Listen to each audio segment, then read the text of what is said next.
Good evening. It is 6:00 p.m. on Tuesday, June 28, 2022. I'd like to call the meeting of the Peoria City Council to order. I'd also like to welcome everyone in our council audience, as well as Brady Johnson and our listening audience at WCBU. I'd also like to welcome the audience watching via cable channel 22. Madam Clerk, the council mics are open. Please call the roll. Mayor Ali. Present. Councilmember Allen. Councilmember Sear. Councilmember Graham. Councilmember Jackson. Here. Councilmember Jensen. Here. Councilmember Kelly. Here. Councilmember Euler. Here.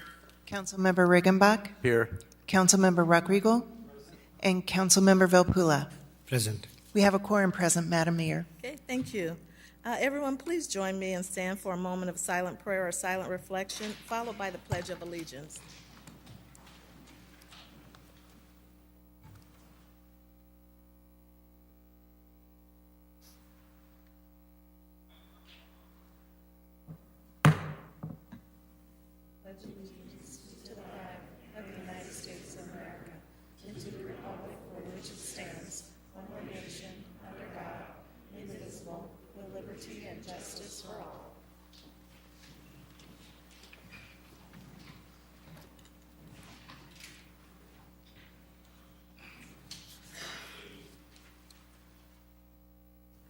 Madam Clerk, We are at the approval of the minutes. Councilman Euler, Thank you, Madam Chairwoman. I move to approve the minutes of the joint City Council and Town Board meeting held on June 14th, 2022 as printed. is there a second? Seconded by Councilmember Allen. Any discussion? Please cast your ballots.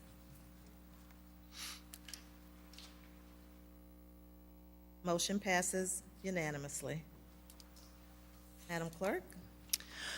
We have two presentations. The first one is 22-197, a communication from Mayor Ali with a request to receive and file a presentation regarding the Safety Network SNET initiative. Thank you, Madam Clerk. There is a PowerPoint presentation. I think everyone can see it from the audience, but if you also want a copy, a hard copy of it, there are some over by the clerk's desk. So I'd like to share some information about the safety network. We call it SNET. We do have some members of the SNET partnership here with us in the chamber audience today, and two of them will give some brief testimonials as part of this presentation. But SNET is really about community partnerships for gun violence reduction in Peoria. And I'd like to first, before going into some of the details, and it won't be a really long presentation, is to point the council to a handout that we have. It looks like this, a lot of lines and boxes. It says municipalities under 1 million. This is information from the Illinois Department of Human Services. There are additional copies by the clerk's office as well. Fatal and non-fatal shootings, 2016 to 2020. And so the first grouping shows municipalities with populations of 35,000 to 1 million. The combined fatal and non-fatal shootings, excluding those that are self-inflicted, again, between 2016 and 2020. So I just want to bring to your attention that Peoria is very high on that list. In fact, Peoria is number 2 at almost a 62% rate of combined fatal and non-fatal shooting per 20,000 population. So between those years, there were 350 combined shootings with victims, as well as that 62% rate.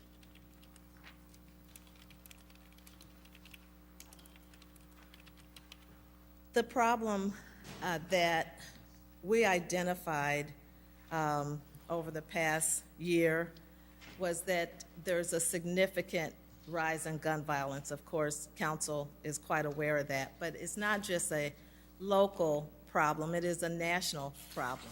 But for us, 2020 and 2021 were the deadliest gun violence years that we've had in decades. Nationally, the urban areas experienced the highest rates, and we found a greater availability of illegal guns on the street, including those that are held and possessed by very young individuals. Again, youth gun violence has truly surged, and we saw that we really saw an increase over the pandemic years, and it's mostly happening in areas that there's been decades of disinvestment. The problem is also that the police can't solve the gun violence problem alone. It has to be a unified effort between the police and the community, focused on working together to really address the problems. We found that resources in Peoria in some ways are plentiful, but in many ways are very disconnected.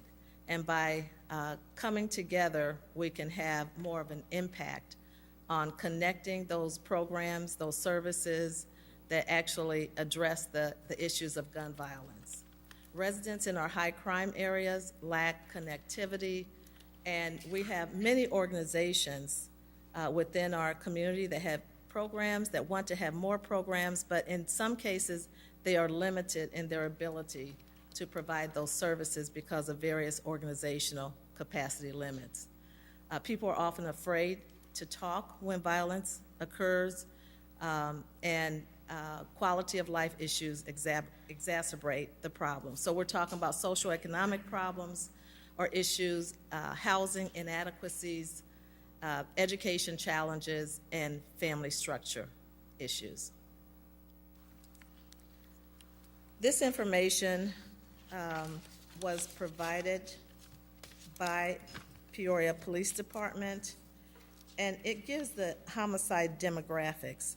And I realize that race, talking about race, is oftentimes a sensitive issue for discussion, but the numbers cannot be ignored in terms of the disproportionate impact on homicides in the African American community. You'll see that this information covers January 2017 through June 2022 in terms of these demographics, but the numbers are just significant, and you see 23 black males homicides just this past year. These are people's lives, and those numbers are significantly lower in other racial populations. You turn to the next, I guess I'm in control of the slides, right? The homicide demographics are really laid out here in the pie chart, and I think it gives you a really clear view that, again, African American males and African American females, the African American community is heavily impacted by the homicides that have taken place in our city. This is within the city of Peoria. So over 80% of the homicides are black people. And when you look at the homicide arrests, we see the same. About 80%, almost 80% of the arrests are black people.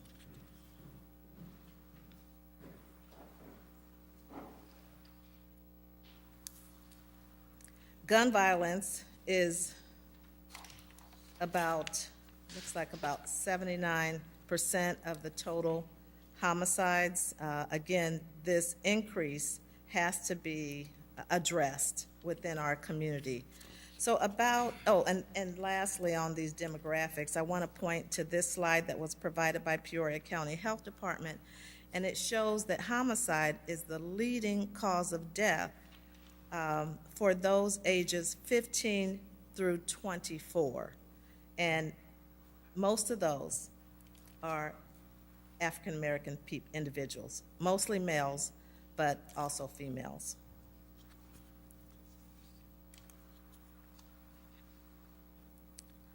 Last July, police chief at the time, Lauren Marion, had shared some of these numbers with me, and we talked about the fact that the African American community is disproportionately, severely impacted by what's happening with homicides in terms of being the victims as well as those being arrested related to gun violence and homicides.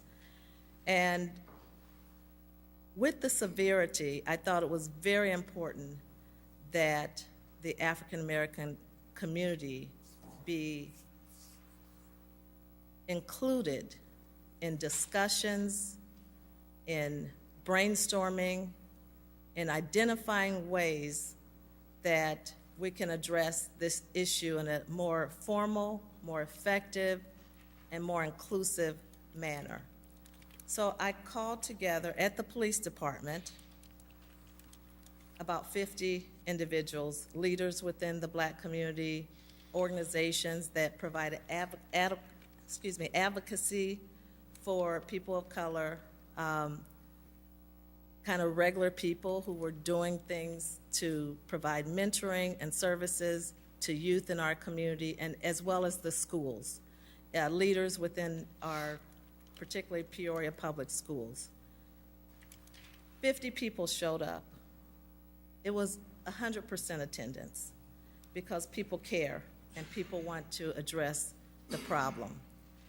So we met at the police department twice, and it wasn't entirely Black people, but it was heavily people of color, people from the African American community.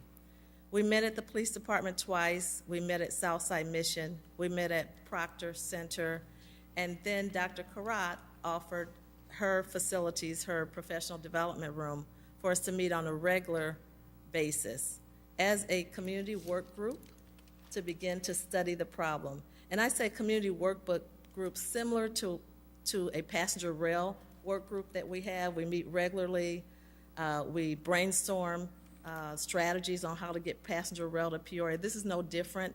People coming together to try to address the issues of gun violence.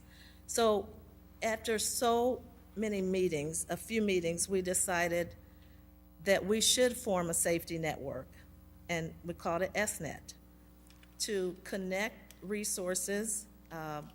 In some cases, some programs or agencies didn't know about other programs that were being offered in this area. So we began sharing information. We began getting connected, began referring individuals that needed services to the various service providers.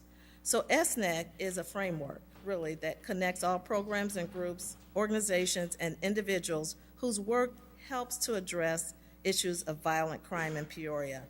It is a network for reducing gun violence, for supporting neighborhood safety. We created these profiles, SNET profiles of service providers, and began to really, again, connect those services. So my theory is that Peoria does have a lot of resources, but they are siloed and disconnected. This is just kind of an image that reflects connecting organizations, programs, expanding to include hopefully residents and neighborhood organizations within a safety network to begin working together more efficiently and effectively. So SNET takes inventory of existing gun violence reduction resources and identifies gaps. We went through these kind of exercises in our meetings. Our meetings have been held the second and the fourth Tuesday of every month at Peoria Public Schools on Wisconsin, their headquarter office. SNET creates awareness of gun violence prevention, resources that are available, develops collaborations, focuses on those higher crime areas, and assists in community-wide distribution of information and materials. We're hoping to be more effective in utilizing technology in connecting people and programs.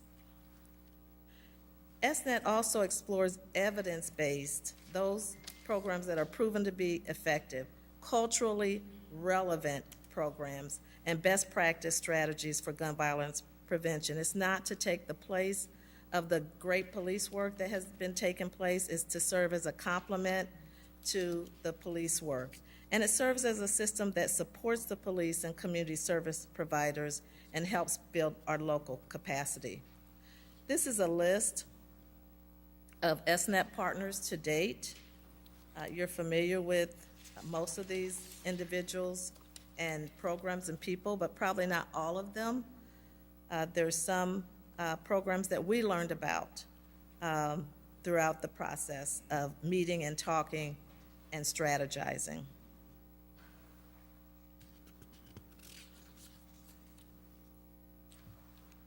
We want to expand SNET to include residents. We've already included many of the schools, especially in the high crime area, but businesses, housing organizations, more neighborhood organizations, faith-based organizations, and so forth, other stakeholders that are particularly either living or working in those hotspot areas. So this is the activities that have taken place to date. Again, meeting bi-monthly, identifying the problems, getting police updates every meeting. And, you know, every meeting, it's not just members of the community, it's also members within our police force, working together, hand in hand, to address issues of violence. We also have been exploring, researching community-based, evidence-based strategies that have worked other places. And we had a process of having various proposals presented, not to decide on any funding, that is not our job, but to identify the strengths of those proposals, I won't say weaknesses, but opportunities for improvement, and programs that we thought might be effective and work in our community, and also might be able to tap external state and federal funding resources that we can bring into Peoria. So we've identified existing, we've identified gaps, we have done a gap analysis, and we have also identified current, future, and potential prevention funding opportunities. We know that the state has millions and millions and millions of dollars right now available for gun violence prevention. We don't want to be left out. We're number 2 on the list of being, you know, the highest rate. We need to bring those resources to Peoria. So we've also had a presentation on this IRIS case management referral tool that brings a lot of interest. So I just want to turn it over just for a brief update to give you an example of what happens with the police update within SNET. And it's always given typically by our Assistant Chief, Brad Dixon.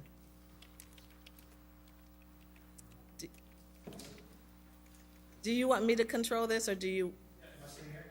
That's fine. Yeah, we got to be at a microphone. Or, no, all the way back, right? Yes.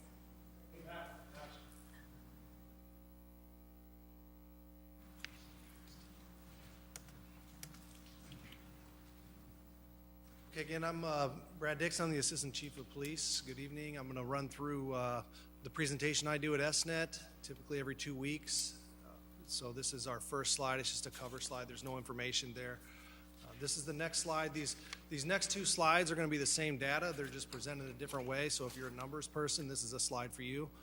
And it goes through just some key points: shot spotter alerts, round fired.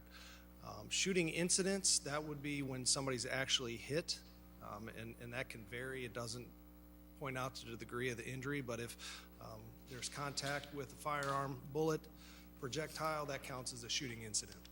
So, and then our gunshot victims, homicide by gunshot wound, GSW stands for gunshot wound, total homicides, and total weapons recovered. So you can see the numbers there. There is one, the second to last under total weapons recovered. That actually should be red, the 42%. So green is what we would indicate good for us. The police, those are the numbers we want to see. Red would be trending in the opposite direction. So I will caution you, these are every 2 weeks, these numbers are going to move a lot because the time frame is so short. So if you can go to the next slide, Mayor, please. So these are just, if you're a visual person like myself, this is just the same data presented a different way. And it's just a different way to look at it. So this is our overall year to date. So this is 21 versus 22, and you can see the shot spotter alerts are down and the rounds fired are down. And then there's an overall, I always have on the overall to the left, the window there, that's our overall dynamics. Those are all trending down, high 30s to up to 54%. You can see the indicators there, shooting incidents, shooting victims, shooting murders, and all murders. And then the same demographics across year to date. And we can hit the next one. And we've also been, these are, I don't think we presented these initially, and I just added them because they were kind of key metrics that we were looking at. We saw a huge increase in motor vehicle theft, so we directed some resources to that, and they started to drop significantly, and just here recently, they've started to go back up. So I just keep SNET in the loop on that, and we just talk about it because we were starting to see it was a big issue last year. We had unprecedented number of stolen vehicles as well, so we started tracking that data to present to SNET. And this overall picture of directed patrol, this isn't just a Peoria Police Department. This is a partnership with the state police, county. There's all kinds of resources that we do. So this isn't just Peoria police officers involved in these data-driven directed patrols that we use. And this is a dashboard. I think we get this every Monday that shows up. And this is our tip 411 that we get. This has been very successful for us. From our standpoint, the return on investment on this has been excellent. We get a lot of tips on it. We get a lot of useful information. We really like tip 411, and it's really been working out well for us. 298 tips through tip 411. That's a very good response for our tip 411. Okay. And that should be the last slide. Yeah. Thank you, Assistant Chief Dixon. The research from Illinois Criminal Justice Information Authority, or ICJA, identifies the best practices for gun violence reduction, prevention, and they're listed here in terms of street intervention or interruption, active outreach, connected community resources, and that's really the role of SNET is connecting, informing, building capacity, and so forth. But also counseling, therapy, youth development, case management, and data sharing. These are some of the funding opportunities that we identified beginning last fall. We've had success with several local organizations applying for this funding, getting awarded some funding. We've had some organizations that did not get awarded funding. We're working on strengthening those proposals or those strategies and going back and reapplying for funding. These are some of the programs organizations that got funded over the last few months from George Washington Carver Center, Urban League, Art Inc., and House of Hope. Some are capacity building, some are actual programming. In review of the various strategies and opportunities, one actually stood out. We had a presentation by the Health Department on cure violence, as well as a presentation by Officer Hodges from Peoria Police Department. There was a lot of research done, and out of all the strategies, we really felt that cure violence was one that we should consider, and as part of that consideration, have an assessment done to determine whether that will fit for Peoria, whether we have the capacity and everything that's needed to implement a successful evidence-based program. It is one that's recommended by the U.S. Department of Justice as well.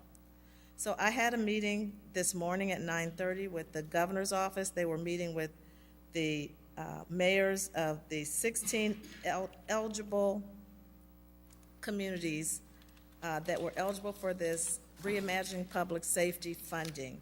And they provided information on an upcoming NOFO, Notice of Funding, that will be released in July. And it's a lot of money. It's a lot of money. And so we want to have organizations that are eligible to apply for that. So without further ado, I do have two gentlemen here who will provide very brief testimonials. Mr. Jonathan Romaine of Art Inc. and Pastor Martin Johnson, the lead chaplain for Peoria Police Department. We're going to start with Mr. Romaine. And I know you have an event right after this, so you got to take off. Good evening, ladies and gentlemen. Thank you for having me here today. It has been almost 4 years since I was in front of this body. And the last time I was here, I think I spoke for a considerably longer time than I will be tonight. You all, most of you are familiar with Art Inc. My wife and I, we purchased the old Greeley School building and converted it into a community arts center. When we did that, our objective was not to produce artists. Our objective was to create a safe haven for young people so that they can have some place to be between 3 and 6 p.m., some of the most crucial hours of the day for the people. And so when the mayor contacted me and asked to be on the SNET committee, not only was I honored, but I was obligated because it fits into our mission. It's exactly what we're trying to do through all of our efforts at Art Inc. And I'm glad that I don't have to sell that to you all, because not only do most of you know about what we're doing, but most of you have donated to our organization, which I'm extremely thankful for. And we have grown in leaps and bounds in a very short period of time. When you show statistics and numbers of the violence that goes on not only in our community but in communities across the country, I don't see numbers.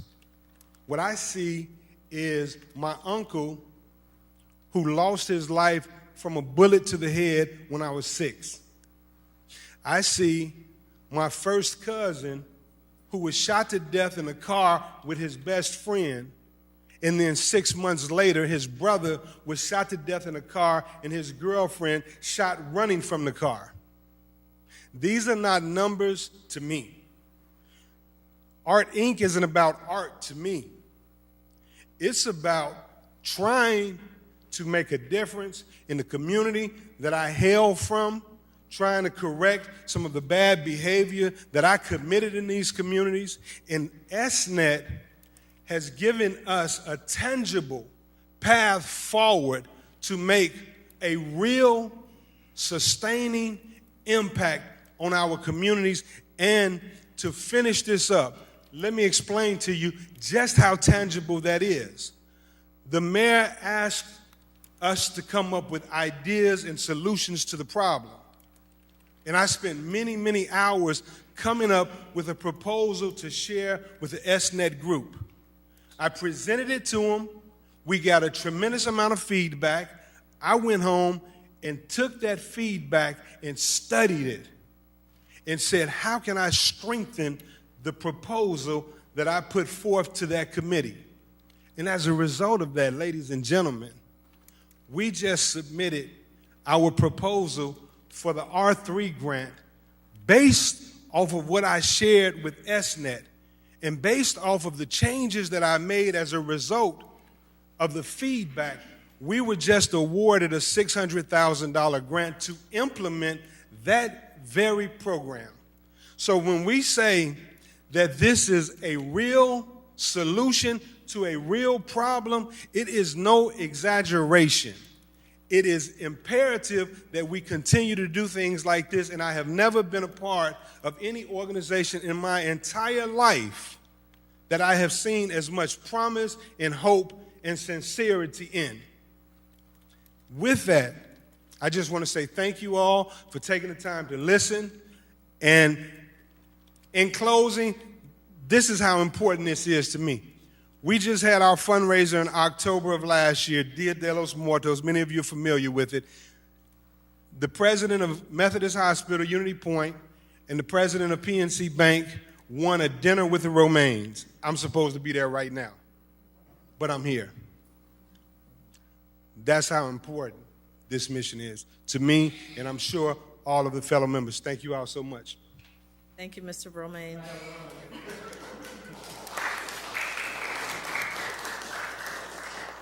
Pastor Martin Johnson. Good evening, Mayor and council members. I'm Pastor Martin Johnson of New Beginnings Ministries of Peoria, which is located in the Averyville neighborhood, and I also, as it's been mentioned, serve as one of the lead chaplains in the Peoria Police Department. For years, myself, along with many other clergy members, have not only been praying diligently for our city, but also working with some of our local civic and community groups and activists that are working in the trenches and meeting with some of our residents, especially with a particular emphasis on those neighborhoods that have been plagued with the unnecessary acts of violence. And we have been focused in trying to, one, stop the violence, and secondly, to be able to restore hope in some manner in our communities that have been victimized by this spirit of homicide and hopelessness. A couple of years back, during the time of the unfortunate events that played out in Ferguson, and sadly through some parts of our nation between the police departments and the African-American community, it revealed to us that we had a serious problem and a lot of work to do within our cities and our communities. And to the credit of our former mayor at that time, Mayor Artis, he reached out to myself and a couple of other African-American pastors, and we began to meet monthly with members of city leadership, the leadership of our police department and sheriff department, and addressing ways to be able to reduce the violence in our city, and secondly, to begin the hard work of restoring the fractured relationships that exist with our city between the African-American community and the leadership of our city. Those meetings weren't publicized, but they were work groups, and they were open to whoever, as Councilwoman Jackson can attest to, as many tried to get into the meetings, we were intent on being focused and changing the community and allowing no one to interfere to take us off that course. As we begin to have those honest conversations that are needed when we're talking about said subjects as we're talking and discussing tonight, it was through the communication and the collaboration of that group that we were able to begin to honestly identify and acknowledge inequities and areas of mistrust that have existed well within our communities and were never properly spoken to. And with that understanding, all parties in the room were committed that we begin the long journey of working together in making our city better and safe. And so now fast forward to the present day, while we were going through that, Mayor Ali had presented just some of the genesis of the SNET program to the group at that time because she was aware of what we were trying to do within the community. And at that particular time, we had a lot of transition, city leadership change. We entered into the pandemic, so we wasn't able to move forward in that particular area. But I'm so appreciative of the leadership of Mayor Ali that the work that was put in with the previous city leadership and the community, it did not fall to the ground in the midst of the transition, in the midst of the pandemic, but it became a priority in helping our city to heal and to be able to move forward and to be a model for other cities in the midst of the calamities and the adversity that we find ourselves in. Our initial group was limited in its reach and its scope, but the diverse representation that is within the SNET group, it covers a broad base and such a great area of influence within our city. It's encouraging that as you saw Chief Dixon present some of the police stats and the numbers and everything, and it's encouraging that as we get together and begin to collaborate and begin to go back to our various areas of influence and making an impact and working together to see the numbers coming down through some of the efforts that most folks probably won't even know that there are folks behind the scenes that are working because they care about our city. And in that aspect, even as you saw the TIP 411 report, and it's encouraging to see at a time where the community did not partner with the police department, and to see that particular slide, and to see all of the folks who are calling in because they're saying, I want a safe community, that speaks to a partnership between the leadership of the city, the community, and the police department working together and saying, we want a safe community. And so SNET has been valuable in helping us to encourage those partnerships because, as has been stated, we have a wealth of resources, and there are a lot of people who care in the city, being born in the Taft homes, raised on the South Side, traveled the world through the military and coming back because this is home. There were some agencies, there was a Boys and Girls Club, there was a Carver Center, there was a Proctor Center that took me in, that took others of us in, and now I'm a result of what they did. And so I'm appreciative of the leadership of Mayor and the Chief of Police and so many of the different community stakeholders in the community activists also that are in the room saying, we care about our city, we want to work together.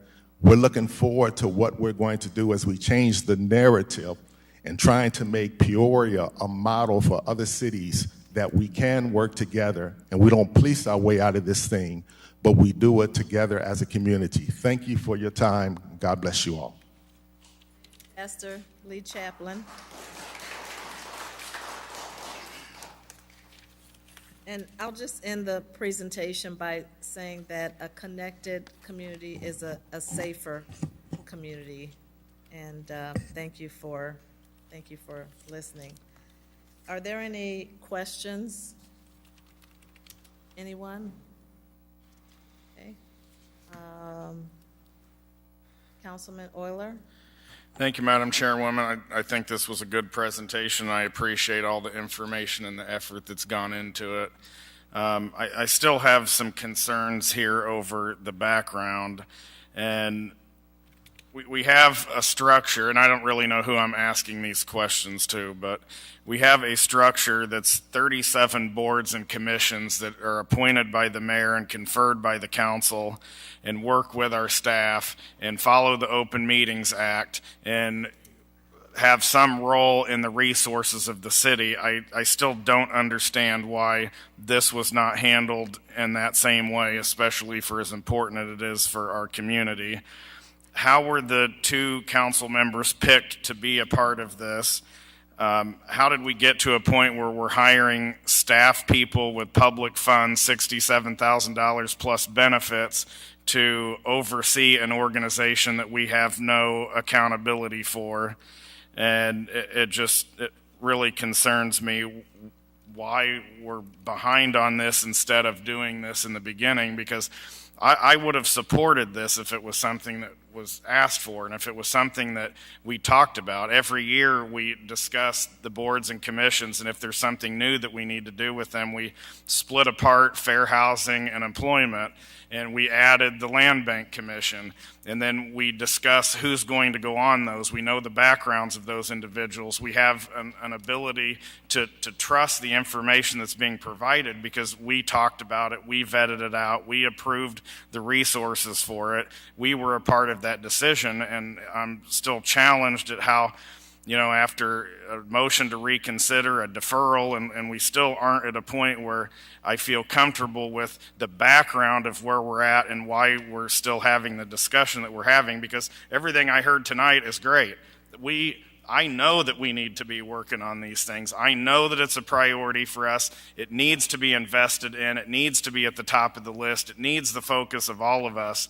But we have policies and procedures for a reason. We have a board and commission structure for a reason.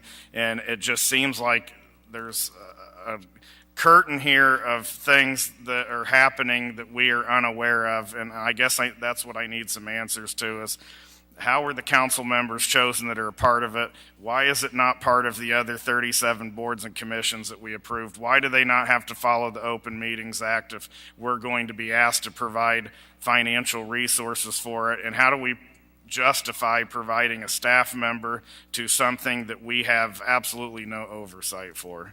Thank you. Sure. I'd like to respond to a couple of those mentions, and one is related to how Councilmember Allen and Councilmember Jackson were part of the initial meetings. Just like with the passenger rail community work group, Councilman Sid Ruckriegel was my council partner on that initiative. That group started about the same time, a month later, started meeting a month later in August of 2021, and he's been my council member partner on that. And then as it relates to July, when this group first met, Councilman Allen was part of Police Community Relations Commission. Councilmember Jackson was in one of the hotspot areas. We didn't want to make it an open meeting at that time. It was a call to action to the community. Me going to the community, not asking the community to form a commission that would be selected by the council, but having leaders within this community come together to identify strategies. It's been a community work group, and I did meet with legal early on to talk about whether it needed to be an open meeting, and the answer was that as long as it was a community work group, it didn't have to be a formal open meeting situation if we didn't have more than 3 council members present. So that touches on some of your questions. I know that with PCAV, Peoria Community Against Violence, there has been a grant that has provided staffing at the police station for those, for some services that are provided through PCAV, and they're not a commission of the city council either. I just think that we need to be open-minded and be consistent too, that we're not talking about a city commission. We're talking about a community work group and we're opening it up beginning in July. Anybody can come to a SNET meeting. It's open for anybody to come. We'll meet, I think, July the 12th, if I remember. It may be the wrong date, but it's the second Friday in July. So I'm happy to talk further about that and happy to provide quarterly updates as well. Council Member Graham. Thank you very much. Before us tonight, Council, is a very rich agenda filled with items that I'm sure we're going to want to approve, items that are going to mean a lot to our neighborhoods. But certainly what we've been talking about since 6 o'clock also affects our neighborhoods. And normally I'm not much of a process person. I like to just get right to it and get the job done. But when we're dealing with public tax dollars, I think there are certain legalities that we need to follow. And Manager, I appreciated very much the email that you sent out to the council. I think there's a précis of it here on our desk, that we are awash, and this doesn't mean we should take it for granted, but we have approximately, in the state of Illinois, just for the city of Peoria, about $8 million worth of money for violence interruption programs. And CVG is one of those, and we have another, at least one other proposal that I know of. We could have more.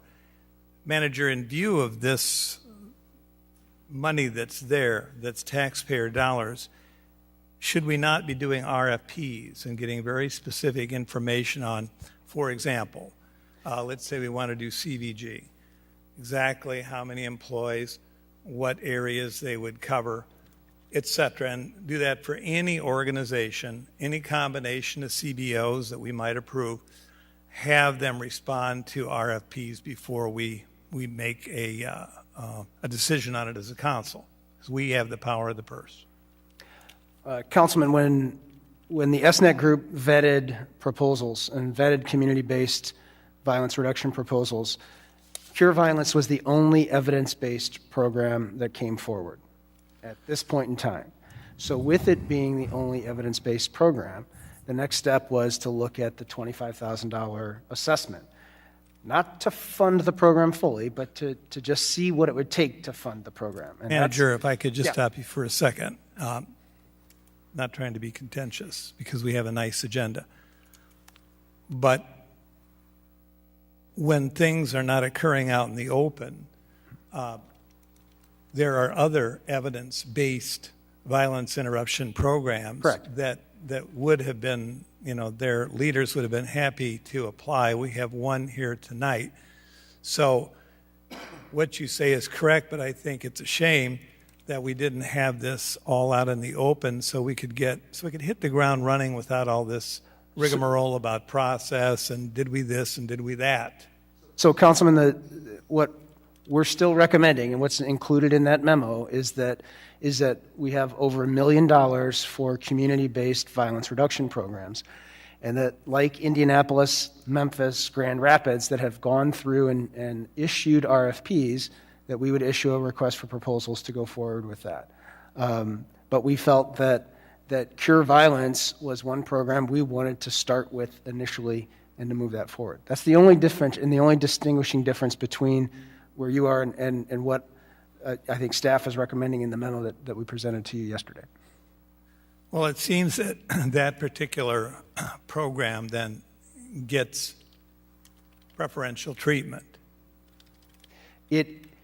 Yes, I would say yes. Okay. We did want to recommend that program and come forward with that. I got it, but you see, some of us find some consternation with that in view of the fact that we think it should be a level playing field. But be that neither here nor there, I've said what I need to say tonight, and I think the council will continue to weigh its options, and I think we have a lot of good things to approve tonight. Thank you, Mayor. Member Kelly? Thank you, Madam Mayor. One question of just information. Within the proposal, there was something called the IRIS Case Management Referral, which we kind of zipped by. Does anybody know what that is? It was introduced to us by Detective Watkins. It's something that the police department looked at using in terms of a referral system that you would use technology to make a referral. If a family has certain needs, that you would perhaps make a referral to, let's say, the wraparound center for support for that family. And so you would actually, you use this technology, this referral tool, to send that family's referral to the wraparound center. And you would have to respond within a certain day that you received that referral and whether services were provided. So it's really about case management, keeping up with the people that we're providing, that have a need within our community. Are we using it? Still exploring it. We had a presentation to SNET that was organized by Detective Watkins, so we're exploring that. Okay. There's interest there. Okay. And further, I'd like to ask Officer Dixon. We seem to have had substantial improvement in our statistics of late. And I wonder if you have a thought about what caused that. Well, if I was walking when I heard what caused the substantial improvement, is that the question?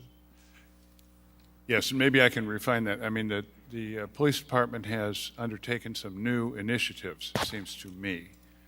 Well, it has. And would you attribute that decline? Those are substantial declines and consistent. Would you attribute those to some of the things the police department is doing, or some other causes? Where did that come from, as far as you know? Well, I think it's a combination of several different factors. I mean, we've obviously retooled the police department. We're using a lot of data-driven enforcement. We're utilizing some new tools like Tip 411, the LPRs. We're getting a lot of information that way. 2021. The LPRs are? License plate readers. Okay. Yeah, sorry, the license Thank you. plate readers. So we're using a lot of technology-based, data-driven information. The way we do our directed patrols, we're not pulling people out of units permanently and reassigning them. We're kind of using a group effort and combining all that knowledge. There's some new leadership, just looking at things a different way, and also the numbers are coming down. I would hope they would come down. Last year was unprecedented as far as homicides, so and crime overall. So it's really a combination. Our officers are out there doing a great job. We're the lowest numbers we've had in years, and they go out and just the dedication of the officers and the teamwork that we have, and our partnerships too with community memberships, the state police, the county. We're getting a lot of help too. Okay, thank you. Do we have data or inference anyway about other communities that are comparable to Peoria, and are they experiencing similar declines? Well, the easiest way to track it is UCR codes, UCR stats, which come out every 2 years. So we don't have year-to-date stats from other communities like I presented. Are there inferences that things are the same or things are getting better in? The chief's walking up here. He has frequent conversations with similar cities, so I will step aside and have him. Thank you very much. I got anxious back there, so I had to come up. So, as I speak to other chiefs, they're seeing the same things. But I will tell you that other cities are starting to copy what we're doing here in Peoria. So when we talk about our partnerships, when you started last year, and we started just, for example, our walk and talks, right? When we start knocking on doors just to say hi, well, it starts to build those relationships with our community. So the relationships that our officers have built and the information that they're not just receiving through Tip 411, but just through phone calls and relationships that they have built through these conversations is tremendous. I believe Springfield has just started to do walk and talks. Bloomington is doing them. So people are watching what we're doing here in Peoria now, and there's a lot of phone calls to my office to ask, where's the policy on this? How'd you do this? Or where'd you get the LPRs? Or where's your policy? How'd you work through the policy? So they are looking at us because we're on the right step. They're seeing our numbers trending down. Again, it just depends on what city you're talking about. Rockford, their numbers are high, right? When you start to talk about Aurora, you're going to see high numbers as well. We don't want to talk about Chicago, right? Again, you know what's going on there. We're focused. I don't focus on what's happening in other cities. I spoke at the Central Illinois mayor's meeting, and they asked me, where's everybody going? If your numbers are trending down, where are they going? I said, I don't care. As long as they're leaving Peoria, I'm good with that. My concern is Peoria and making Peoria safer and really working with our community stakeholders, with our community in general, to drive those numbers down. Where they go, hopefully they go to another city and they can deal with it. Our concern is Peoria. Thank you, Chief. And one more thing I think that you passed on to me along those lines is, didn't Rockford ask us about our tip? Yes. So they have our policy, and I actually spoke to their media out there and gave a soundbite to them about how Tip 411 is working for us, and it's working great for them now. Okay, Chief, thank you, Officer, as well. Thank you, Madam Mayor. You're welcome. Thank you. Rockford has also asked about SNET. Councilmember Allen. Thank you, Madam Mayor, for the presentation this evening, and then also thank you to Pastor Johnson and Mr. Romaine for your comments at the end. I want to commend the SNET for meeting over the last year and some change. Early on, that committee was meeting weekly, and then transitioned to less frequent meetings, but it demonstrated its overall commitment to this issue. And you look at 50 people who have been meeting consistently over the last year to address this issue, demonstrates how passionate and how committed they are to curbing this issue.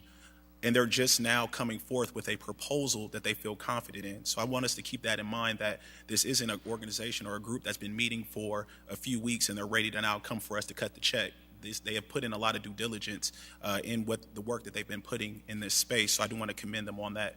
I do want to elaborate a little bit more about my affiliation with the organization. As Mayor Ali stated, I was the chair of the Police and Community Relations Advisory Commission before being elected to the council. And then I also had a mentoring program for 4 years at my middle school, Sterling Middle School. And so that was part of the reason why I was asked to join the SNET, is because I bring not only the purview of mentoring and then also my ability to work with the police and the community, but then also then being elected to the city council. Thank you. Thank you. Councilmember Sear? Thank you, Madam Mayor. I'd like to make a motion after I ask a question to our Councilor Kapuska. And just a point of order for Robert's Rule of Conduct. I mean, this is going to be a long meeting tonight. There's a big agenda. Can you tell us, before we have discussion, are we supposed to have a motion and a second before we can have these discussions? On a presentation, on the presentation portion of the agenda, your discussion is open until there is a motion to close the debate. I'd like to move, Madam Mayor, to receive and file the presentation. Is there a second? Seconded by Councilmember Allen.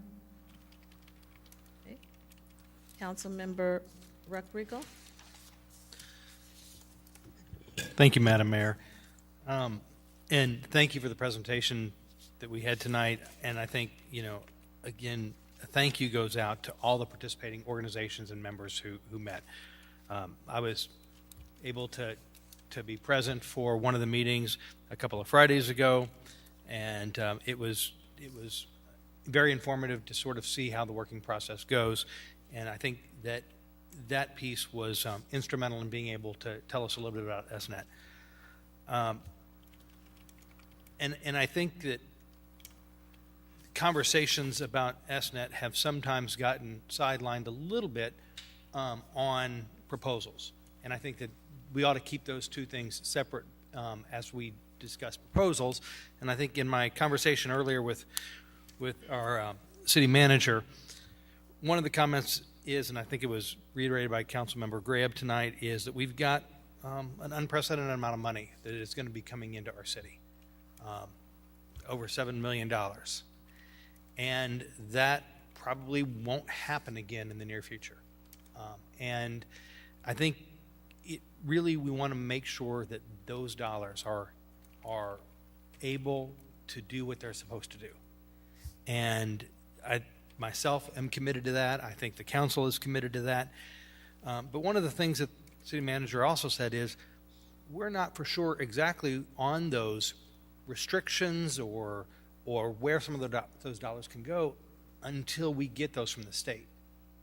And so it seems like that we ought to be looking at this holistically, as opposed to sort of piecemealing it. And that's nothing against Cure Violence. It's a great program from what I saw in the presentation. I have a couple of questions about it. I think we would have a couple of questions about any proposal that's there. That's part of our job here around the council. And so I guess in that, I just want to make for sure that we're not having the public misconstrue discussions about SNET, and I think the value that they add into as we as a community start to look at proposals that we bring forward. I think that we are committed with the dollars in our budget. I think the dollars that are going to be coming out of Springfield to be able to make change. But I also think that we've got to be able to discuss all those proposals. One of the questions that I would have, and I guess this goes to the SNET pieces, and we can discuss this later on in the agenda whenever we come to is how many other proposals were discussed. And I hear from the city manager we're going to do an RFP. Maybe that wasn't the right process to be able to do for a working group, but it would have been good somehow to be able to get that information out. Again, Cure Violence, I think, has got a lot of strong assets. That doesn't take away anything from other programs as well. But I think that's where conversation around this body for several weeks has come up, is to real transparency. And the reason transparency is important, we are looking at investing $7 million into our community. And we keep hearing it's only $25,000. We keep hearing it, well, it's not our money. We keep hearing it's somebody else's. Everywhere I go, no matter what part of town I'm in, they're wanting us to be able to invest this wisely because it's for our full community. Everybody wants the best. I look forward to other discussions about our programming and our agenda items that are coming on later. I look forward to our next presentation. And I think for SNET, we really want to thank all of our participants who've brought us this far with it and look forward to continued work on there. But again, let's keep the conversations, I think, on programming separate from where we are at this point, because I don't think at least on this presentation, we're looking at funding opportunities. Thank you. Welcome. Councilmember Jensen? Thank you, Madam Mayor. And thank you for giving us this presentation tonight, and all of the members of SNET that are here in the audience and listening for your commitment and work in helping make Peoria a safer and better community. And you've accomplished a lot in this first year. I just, do you want to say publicly, which I've discussed already with the mayor, I discussed this when this first came up, where the cure-all proposal came to the council a little over a month ago. I am disappointed that we were not updated and didn't get a lot of information about this program until recently. I know that a report was made in November. So, there's a lot of material here, even these reports that the police department is presenting to SNET. I think it was said every 2 weeks or so. This is fantastic information, but I would like the council to receive those reports as well. So we're in the loop on, what the problems are, what the issues are, and also what the solutions are, what's being discussed. I know there was some reference made to PCAV, and when that organization was founded, it came to the city council, and often their meetings were public and notices were given for events, for the soups, for the forums, for the marches, for the prayers, because I attended many of them, even though I'm not a member of PCAV.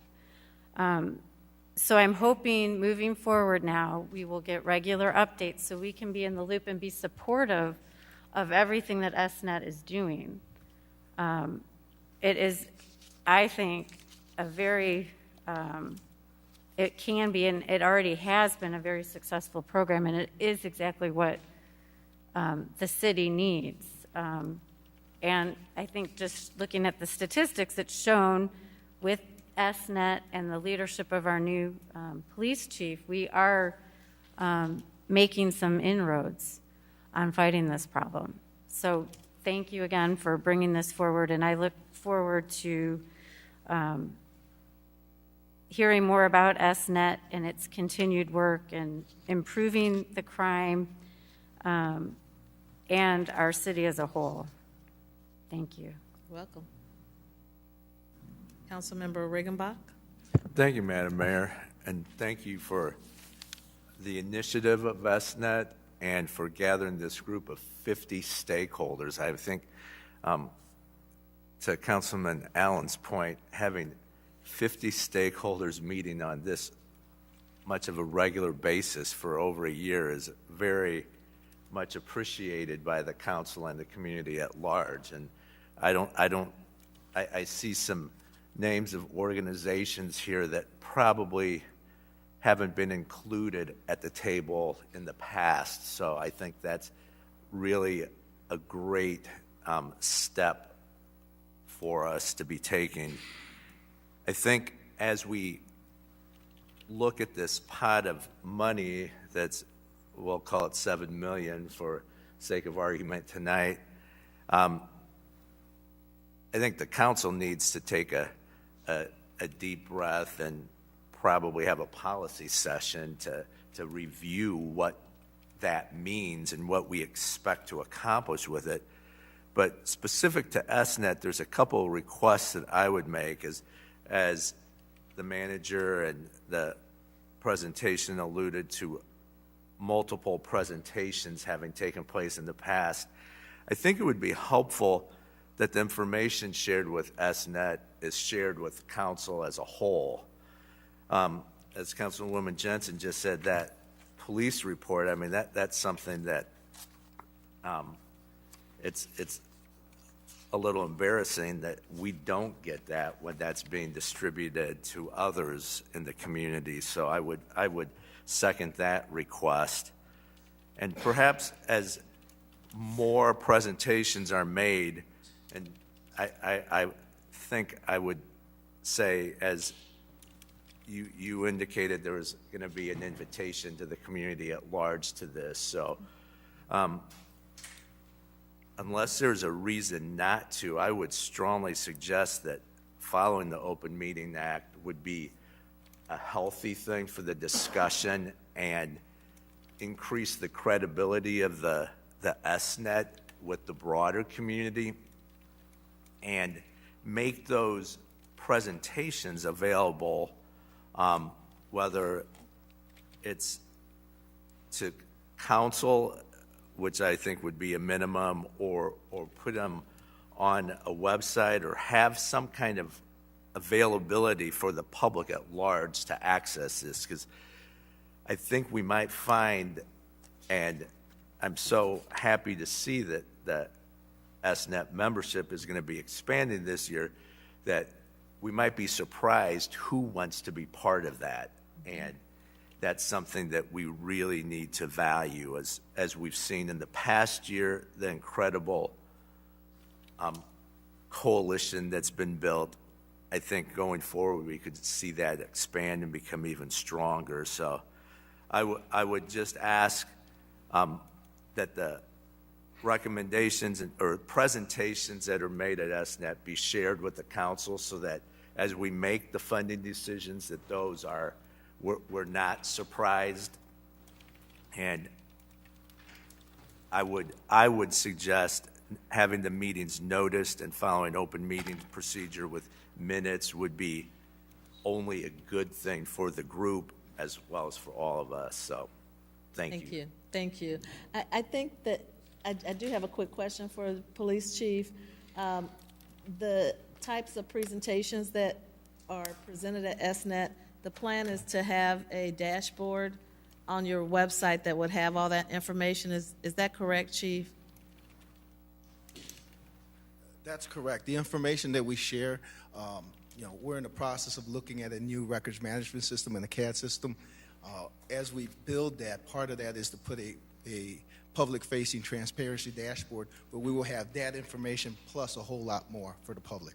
Yes. Okay. But in the meantime, it's absolutely something that we can put up regularly on our Facebook page. But part of it is that we really want to have a public-facing transparency dashboard that regularly updates that all the time.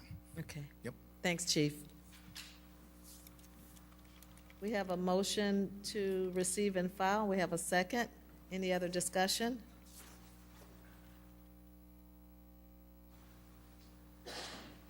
Please cast your ballots. Motion passes unanimously. We now have another presentation that is, you want to call? And do you want to introduce this, Councilman? Okay. I think spoken to you today, and this is another possible violence interruption model that we can consider. And we have here Carolyn Vasquez, who has come to our city tonight to make a presentation, and we also have in the audience, of course, Mark Porch, and I think we have, well, Carolyn, I'll let you introduce your compatriots who are most important tonight. I see three right now.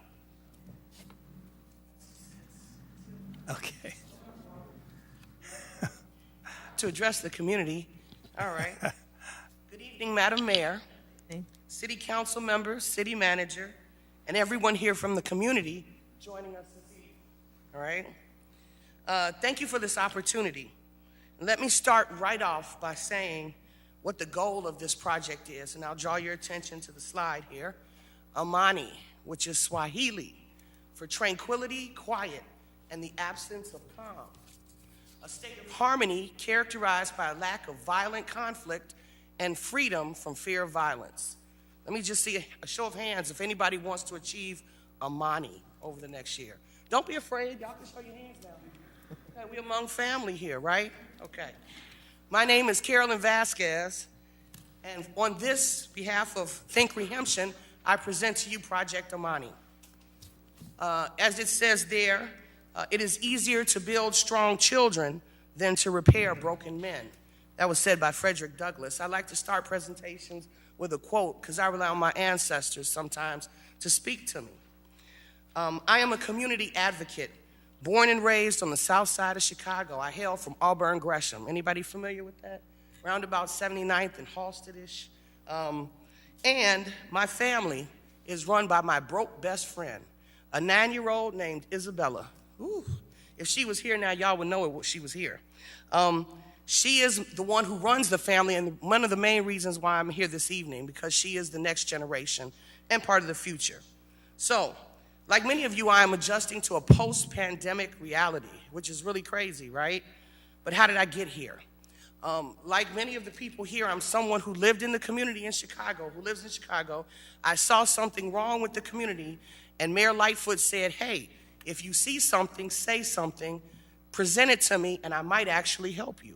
Well, she thought what I wrote was great and gave me $1.5 million to redo Rainbow Beach in Chicago, which is part of one of the Chicago Park districts. So when I heard about the situation out here, it seemed to mimic a lot of what I lived through.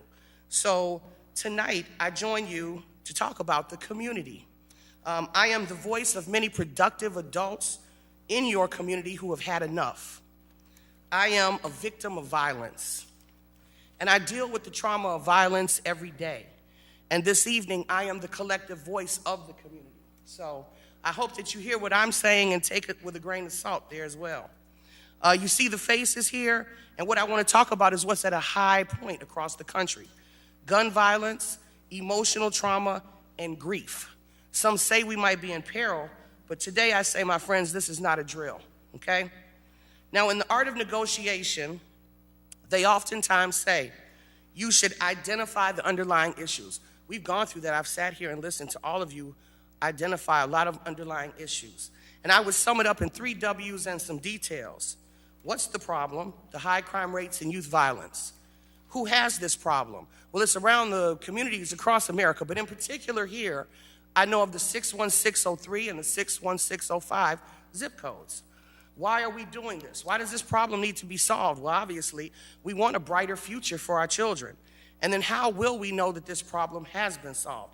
I don't know that we totally have an answer, but we should see some decrease in violent incidences and more productive communities. This is an important step. Okay, so for the sake of this presentation, I'd like for us all to be on one common ground, and that is to agree that violence is an urgent public health crisis. Can we all agree upon that? Are we with me? Are we all with me? Okay, all right. This leads to a great majority of trauma in our community, a lifetime of physical, emotional, and economic problems. And as we know, hurt people, right? We can change this narrative, though, and today I'm just going to talk a little bit about how. And please, I do know that you all have this presentation, and I'm going to run through the slides quickly, but there is some supplemental information for you if you have any other questions. So, the Center for Disease Control is a public health agency, and they come together to bring stakeholders for planning, prioritizing, and coordinating youth violence and prevention events. This is a fact. They are a trusted source of information, and along those lines, they identify different types of abuse.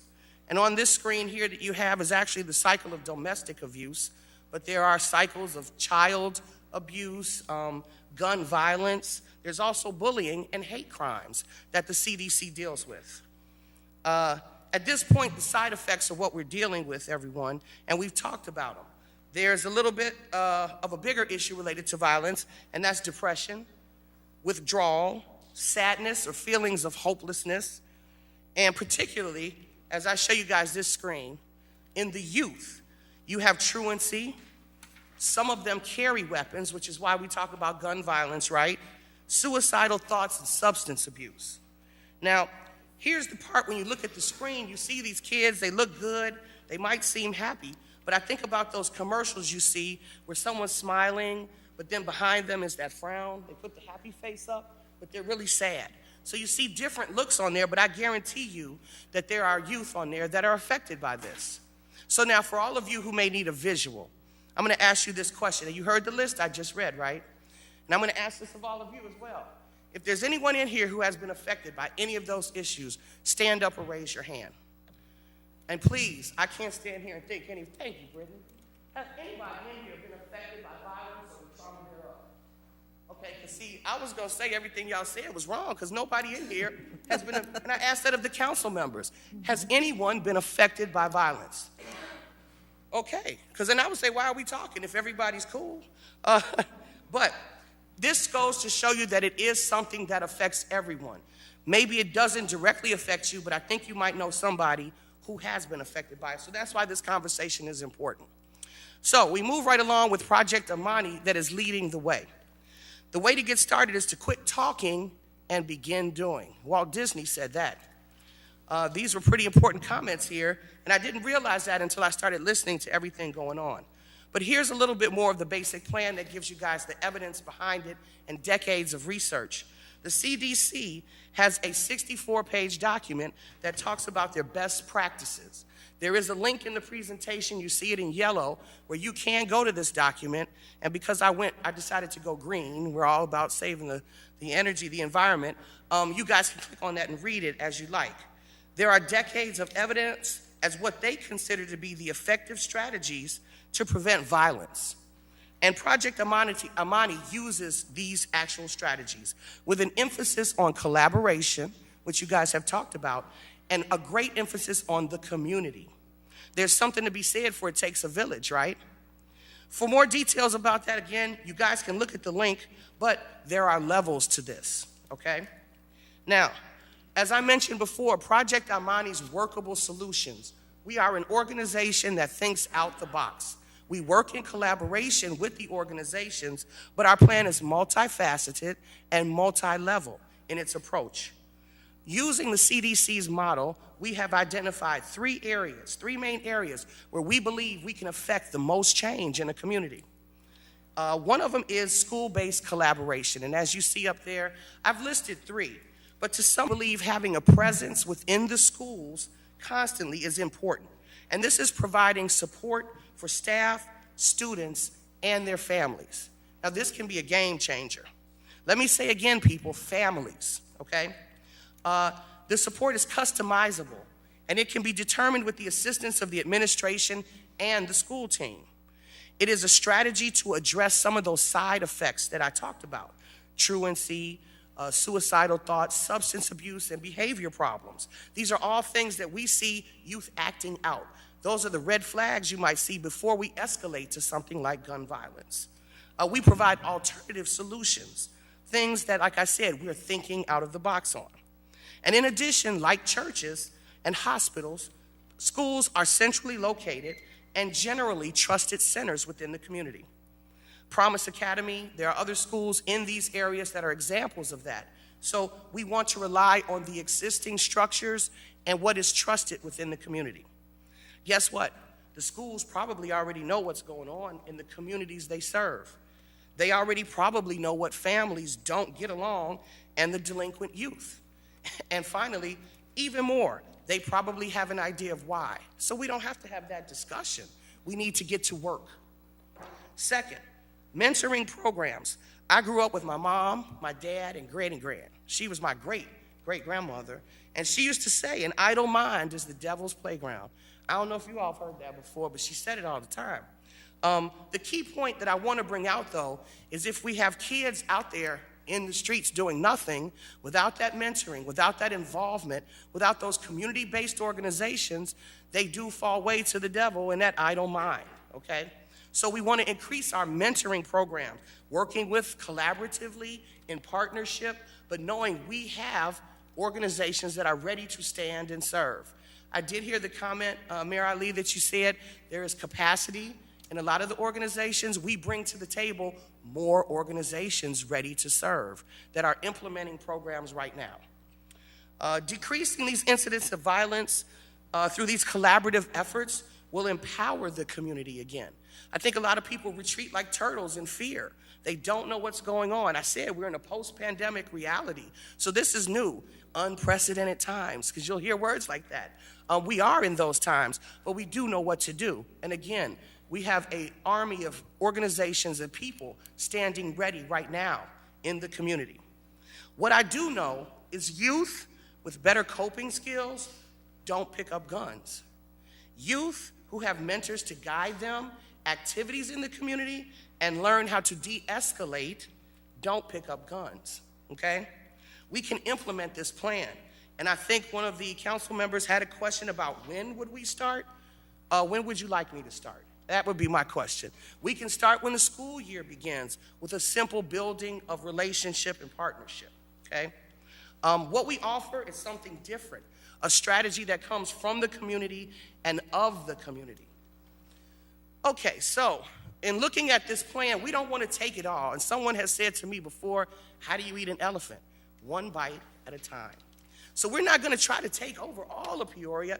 I just want to draw you to one hot zone, the 61605, and this is my assessment information. And today I'm not going to say I can save you a lot like Geico, not 15%, but maybe 25,000 in looking at an assessment. These are the basic demographics. Forgive me if I might be a little off, but what I can tell you that it states in these simple facts is that the 61605 zip code is predominantly a melanated community, and they're struggling economically, and I'm sure experiencing the effects of violence. Is there anybody from the 61605 area code? Okay. You all experienced any of this? You think you're economically struggling? Then the community speaks, okay? I'm kind of right, I think, a little bit on track. How can we affect the greatest change among the youth in that community and give them a sense of hope? Project Amani. How can we give them opportunities for a brighter future? I believe in partnership, but primarily Project Amani. How can Project Amani help empower the residents so they can live free of fear and violent conflict? Well, that's what we want to work on in partnership, but we do have a plan. Now, listed here, a new beginning, a better education, and a brighter future. These are some of the potential outcomes. And I'm going to focus on the word potential, because if we don't get at it, they will always remain potential outcomes. I would like to see nonviolent and violent criminal behavior decrease. I would like to see it, a decrease in arrests. I'm sure the chief over there would appreciate that as well. Reductions in child abuse.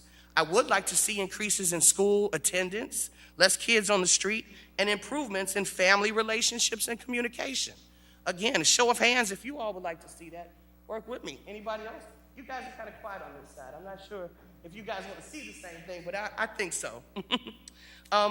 So let me be a bit more specific, because I just talked about the 61605 zip code and saying that would be an area that Project Amani would target and implement a lot of what we're talking about in that specific area code. Now, while I may not have tangible metrics per se, this is looking at one small piece of the puzzle to say we can apply all of this, throw everything we got at this community in hopes that we can see. And that's not to imply that it hasn't happened before. I think that you all have made great strides and efforts listening to the other presentations and working through it. But I do agree, there is a level of collaboration, and what I feel is missing is the community and their involvement and reinvestment in it that could help this actual piece here. So, to be a little bit more specific, I'm going to say pick your poison. And again, these are examples of small pieces of activities, strategies that can be implemented or woven into a bigger picture. But I talk about picking your poison to say more felonious kinds of things that happen. The actual gun violence, criminal physical sexual assault, armed robberies, and carjackings. That's a big deal in Chicago. I included it there, but it really is a big deal in Chicago. Most of the people committing those carjackings, believe it or not, are under the age of 15, which blows my mind. That's why they're running into buildings and you see them doing all, they don't even know how to drive, really.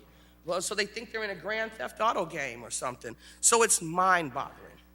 Those flashes of violence, though, can send ripples of pain for generations. The CDC includes a phase where you intervene to lessen harm.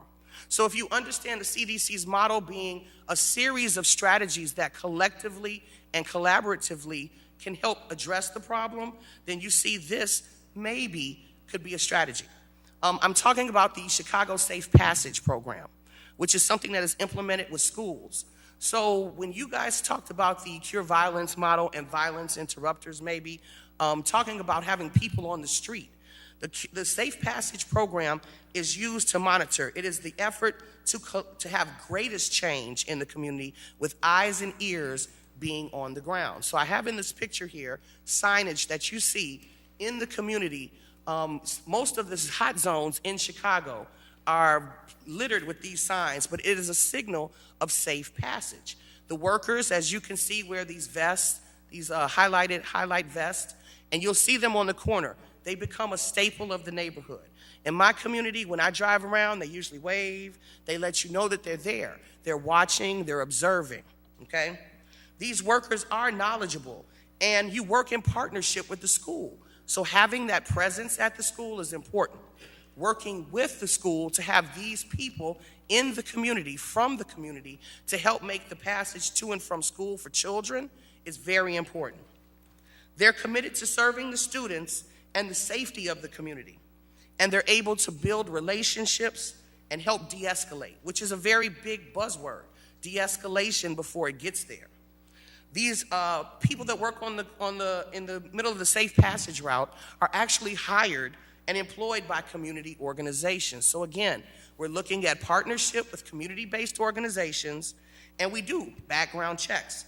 They receive training on methods of safety, observation, de-escalation, reporting, and they have provided resources to assist in those efforts. They work split shifts, so 2.5 hours in the morning, 2.5 hours after school. And these are high times when violence or criminal behavior can occur among youth. That's 5 hours a day, 5 days a week, with up to $15 per hour. So that could be $250 maybe per week for a home, which is actually investing in that home. So how they say, like, happy wife, happy life, like happy family, happy community, okay? What does this do?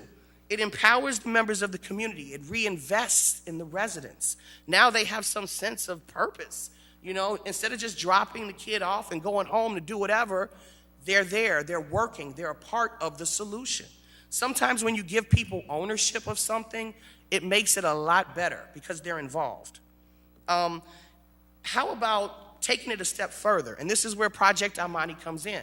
We're not just going to hire them, but how about give the people who step up to be leaders in the community enrichment, financial planning, maybe some nutritional guidance, something where we keep them engaged in what's going on in the community. Now, I mentioned that I had my granny grand, right? So we usually think of like Nana, you know, she's in a rocking chair with a blanket on. But see, what's alarming is that there's a paradigm shift going on. I have a niece that's younger than me that's a grandparent. Seriously? Like, I'm not even a grandparent now, and she is. So we have to understand the nature of the beast that we're dealing with. Grandparents aren't the gray-haired grandmom that had the blanket in a rocker. They're actually younger than me, so they're dealing with different issues. We have to change how we think about that, everyone. You can't keep handling the problem the same way. This is true. But I think you have to hand the torch and the baton over to different organizations willing to hit the ground with boots running. What we do know about people in Safe Passage, and I'm using this as an example because it is a popular and functioning program in Chicago that works, makes the routes to and from school safer, but we know that they are highly visible. They can be young mothers at home. They can be grandparents, brothers, uncles, husbands, men and women of the community, leaders who stand up to serve. This is a program that can be implemented as soon as this school year if we wanted to, with the inclusion of the school board, city departments for things like signage and community leadership. Obviously, law enforcement is involved because they are an important part, but it is a collaborative, collective effort, okay? Our Peoria Collaborative here, community is at the center of this peaceful partnership. So when I talk about it, what you hear is the passion. What you hear is people ready to stand and serve. We are at the line of scrimmage, ready to go. So in looking at things that are existing that you all have, and you see up here, Grow Peoria, the camera registry program, so to think out the box. This is actually something that people can do. Chief, I think that camera registry would help you have more eyes and ears, would it not, on the ground? Okay, so then we go to the community and we offer to help residents get cameras and get them registered. There are incentives for that. So now we're offering something that is already existing that actually can give them incentives and can help the police department have a different set of eyes on the ground. So working in collaboration with the community, using existing resources and incentives that are there, we can actually reinvest in the community, give you all a chance to have different set of eyes and ears out there and help build up the community, make it feel safer. There's also Coffee with Code. And again, I'm mentioning these. They are not actual programs that we have partnered with or spoken to, but these are examples of way Project Amani will maximize the resources that are out there and put them into play. The Peoria Community Showcase. Mayor, that was a great video that I saw on the website that you did. In changing the narrative of a community, I think we have to start saying what we want it to be. Speak it to an existence. Highlight the great stuff that is going on in these communities via this existing community showcase. Tell us what's good about it, and we can start to change the narrative by speaking it into the universe. I think that's very important. Finally, the Citizens Police Academy. I thought that was interesting because I, being that Project Amani person, am looking for what is existing that we can use for the higher level young person that may want to go into law enforcement but is looking for a way to get into that role. Well, this is actually a mentoring program where they actually can go out, get trained, and learn how to be a part of it. What could that do for a young person? What could that do to build their self-esteem and confidence by having mentorship and being part of a program that's already existing? I would agree. It takes someone to go out there and actually bring those resources together, but not afraid to get on the ground with the boots and pull them together for that. Okay, so hang in there, guys. The ride's almost over. These are pictures of youth, pictures of events, a time, I'm sure, where there was less chaos related to violence and more chaos related to fun, right?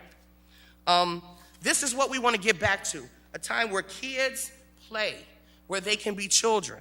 I believe that Project Amani can play an instrumental part in bringing about positive change, creating a safer environment for Peoria and its communities. Now, what's unique about Project Amani? Well, I've talked about it. We are the community. This is the community. We are ready to serve, and we have people standing here. The issue of looking at assessments, giving demographics and numbers, right now while we sit here, I'm sure people have died on the street. I'm sure that violence has erupted, and we still have no solution. There is no plan. And how long will this go on? I've watched the videos, and I've done a little homework. We're still talking about the same issue. This is 30 days later. So I feel like it's time to get to work about it. This is a question I always ask Mark, which is why would anybody want to, do business with us? Why? Because we offer different solutions. We're ready to go. 24/7, we are on call. Why is that important? Because violence doesn't sleep. Crime doesn't sleep. So we've got to be ready to deal with it differently and strategically. We don't provide solutions. We educate, we empower, and we employ people from the community. Reinvesting in the community, hearing the community say what they want, and actually taking time to maybe give them a play because they know what they live in and they know how it affects their households. It all seems like conversation to us, but at 2 o'clock in the morning when I wake up and hear what sounds like an AK-47 or rifles going off right in the alley, you gotta wonder where are we at and what's going on. Growth and investment. economic investment is what we can bring to the community via this leadership through Project Amani. When people have access to variety of ways to earn money, they're less likely to be involved in violent crimes or use guns. We want to achieve greatness, okay?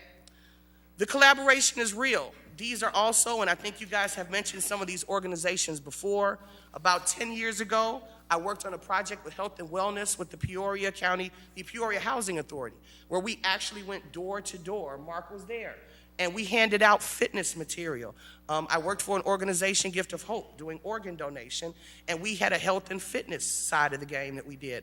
And knocking on every single door to make sure that people got that information.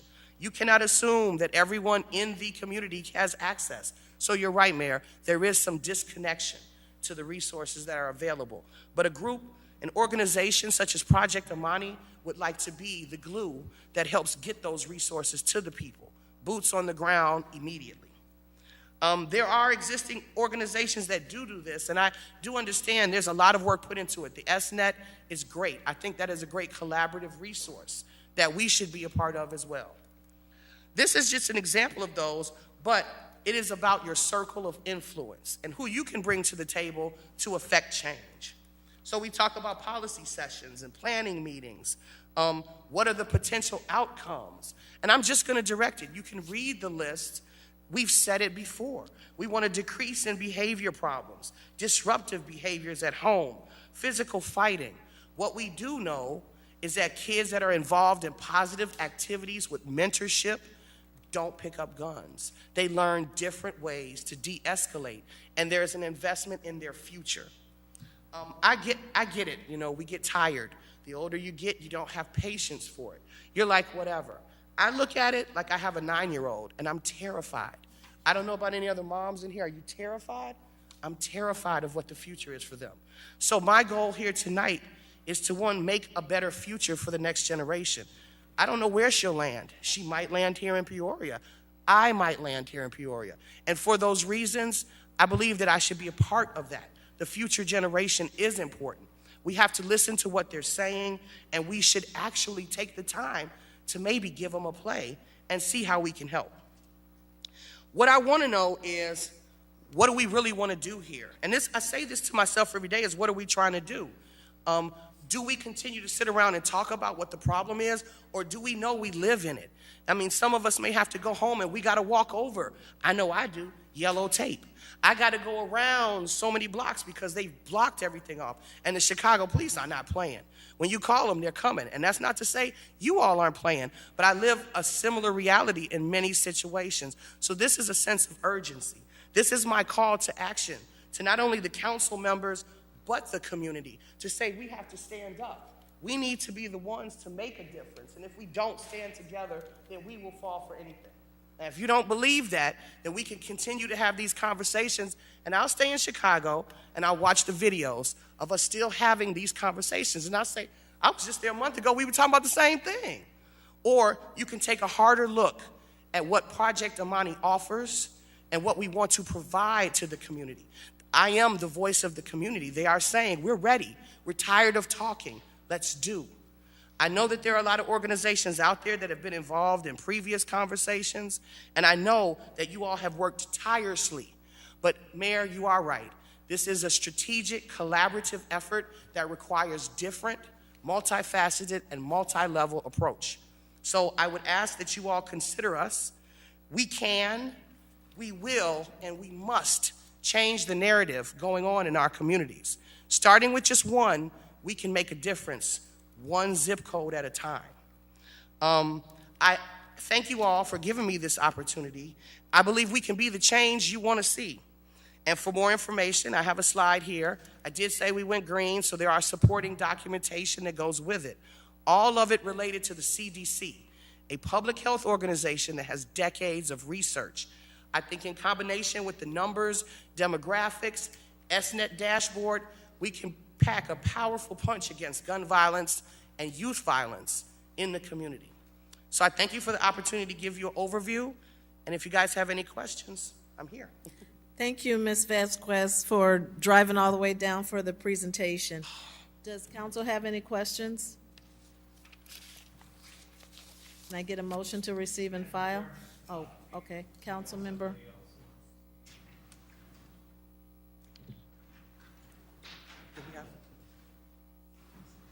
Do we have questions? Okay, all right, thank you.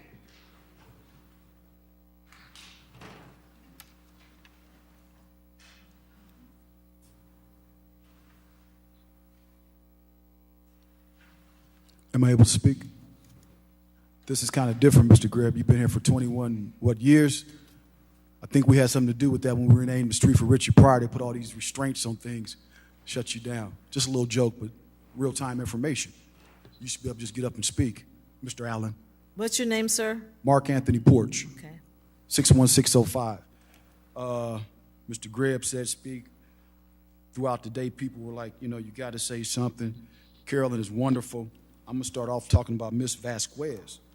And before I talk about Miss Vasquez, I must talk about Percy Baker Jr.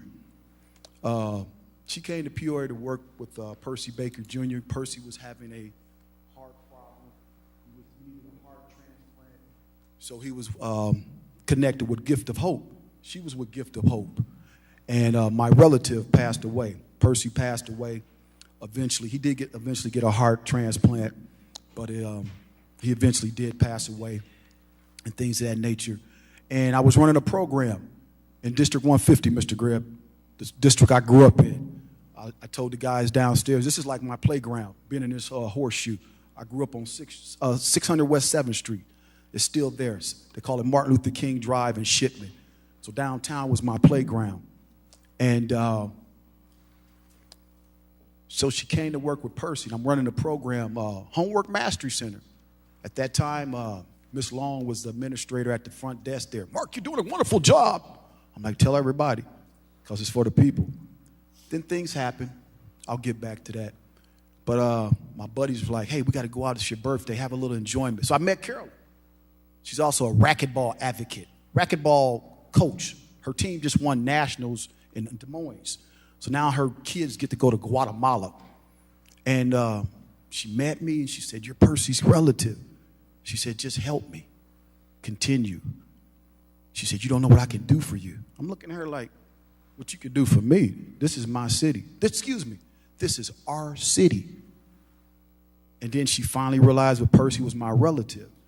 So that was about, I came back from Houston. But before I came back from Houston, and I've been listening to timelines.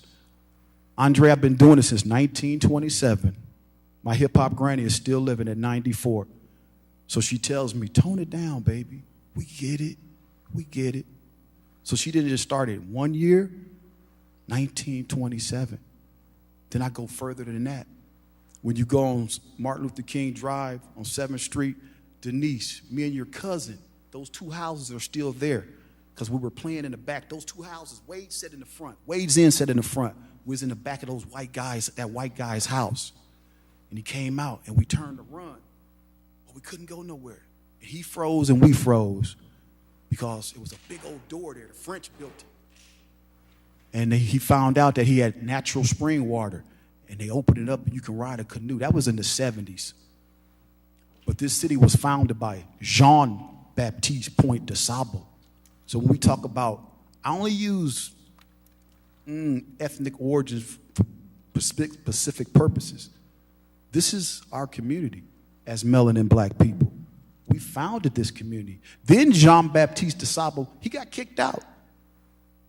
And he had to go up the river and founded Chicago.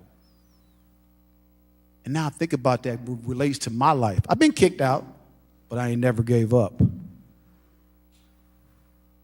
So Carolyn asked me to help her continue what she was doing. So I'm going to refer back to that, Andre. I used to work for the United States Department of Commerce. I do data and numbers very well. A year, that don't move me. 10 years. Oh, we have Mr. Steve Harvey over here. About 20 years ago, Steve, ABC was like, Mark, we want to interview him. Why did they want to interview him? Because 20, 30 years ago, he was working at Proctor Center and was making no money. So ABC did a whole program about it. how this young man from the community, not just a star point guard from Peoria Central, like he told me this weekend, Mark, forget basketball. You're right. We went to State Park Lincoln School. So before I went to Manual, Mr. Griff, that's all I knew was winning. That's all I knew. My freshman year at Manual, we was 3-22. I didn't like it because I wasn't used to losing. So we got to get that attitude back in Peoria. I'm a State Park Lincoln School kid, and Andre, I might jump around because that's how much I love my community. That's how much I love Eastern Illinois University when I called you for her. Western Illinois, you know Byron. He's doing the thing for that's my family. C.T. Vivian is my family, brother. Byron hit me on Facebook. Who's this cat? I don't know you. Just because you Alpha, I don't know you. Mark, just help me. You and Carolyn did something decades ago at Western Illinois University. Health and wellness. Your nephew, Miss Ali. Justin is on our team. I hear team. I went to Lincoln. I went to Manual. I went to Eastern Illinois University. Sean Payton was my quarterback. I know team very well. Your nephew is on our team. Why is he on our team? Not because he's a spoken word artist in Dallas, because he's a mental health advocate. And you can call him right now, and he's on her team. Flint, Michigan called us today. Mark Oliver, Peoria Woodruff. Mark, the mayor wants y'all program. It's bigger than just this. The mayor of Galesburg. I'm telling our business, Carolyn. The mayor of Galesburg, that's our partner. Emory University, that's our partner. Wilbur Wright, Community College Chicago, that's our partner. Carolyn, write the curriculum, and we're going to pay you for it. And you get to keep your intellectual property. Let me get back to my notes so I can stay focused here. You got just a couple minutes left. I know, that's that new Okay. thing. That's that new thing, when they cut you off. They do it at the school board, too. Because we go back to Richard Pryor Place, renaming that street 21 years ago. They don't want the voice to be heard. April 2011, she passed out every home in the projects, Denise. Not the 61605. She went to every home in the projects. And everybody got a goodie bag. Health and wellness. We looked around, the reporters following us. I'm like, what's going on? Just as the news, we got to follow y'all. Transparency. From the White House to the city of Peoria. Transparency is very non-existent. I'm looking at the chief back there. I'm a canon. My uncles were some of the first police officers in the city of Peoria. One was one of the first Peoria County sheriffs. My first cousin, he's a Peoria police right now. His daddy was a cop. They're doing a whole special on my Uncle Maynard about the city of Peoria. Ask George the shoeshine man. He's in the documentary. It's going to be on those big old channels about Peoria. So I'm all like they tell me. I'm going to give it to you just like it is, Chief. I've been seeing you. Now look at this right here. Everybody knows me. Cousin.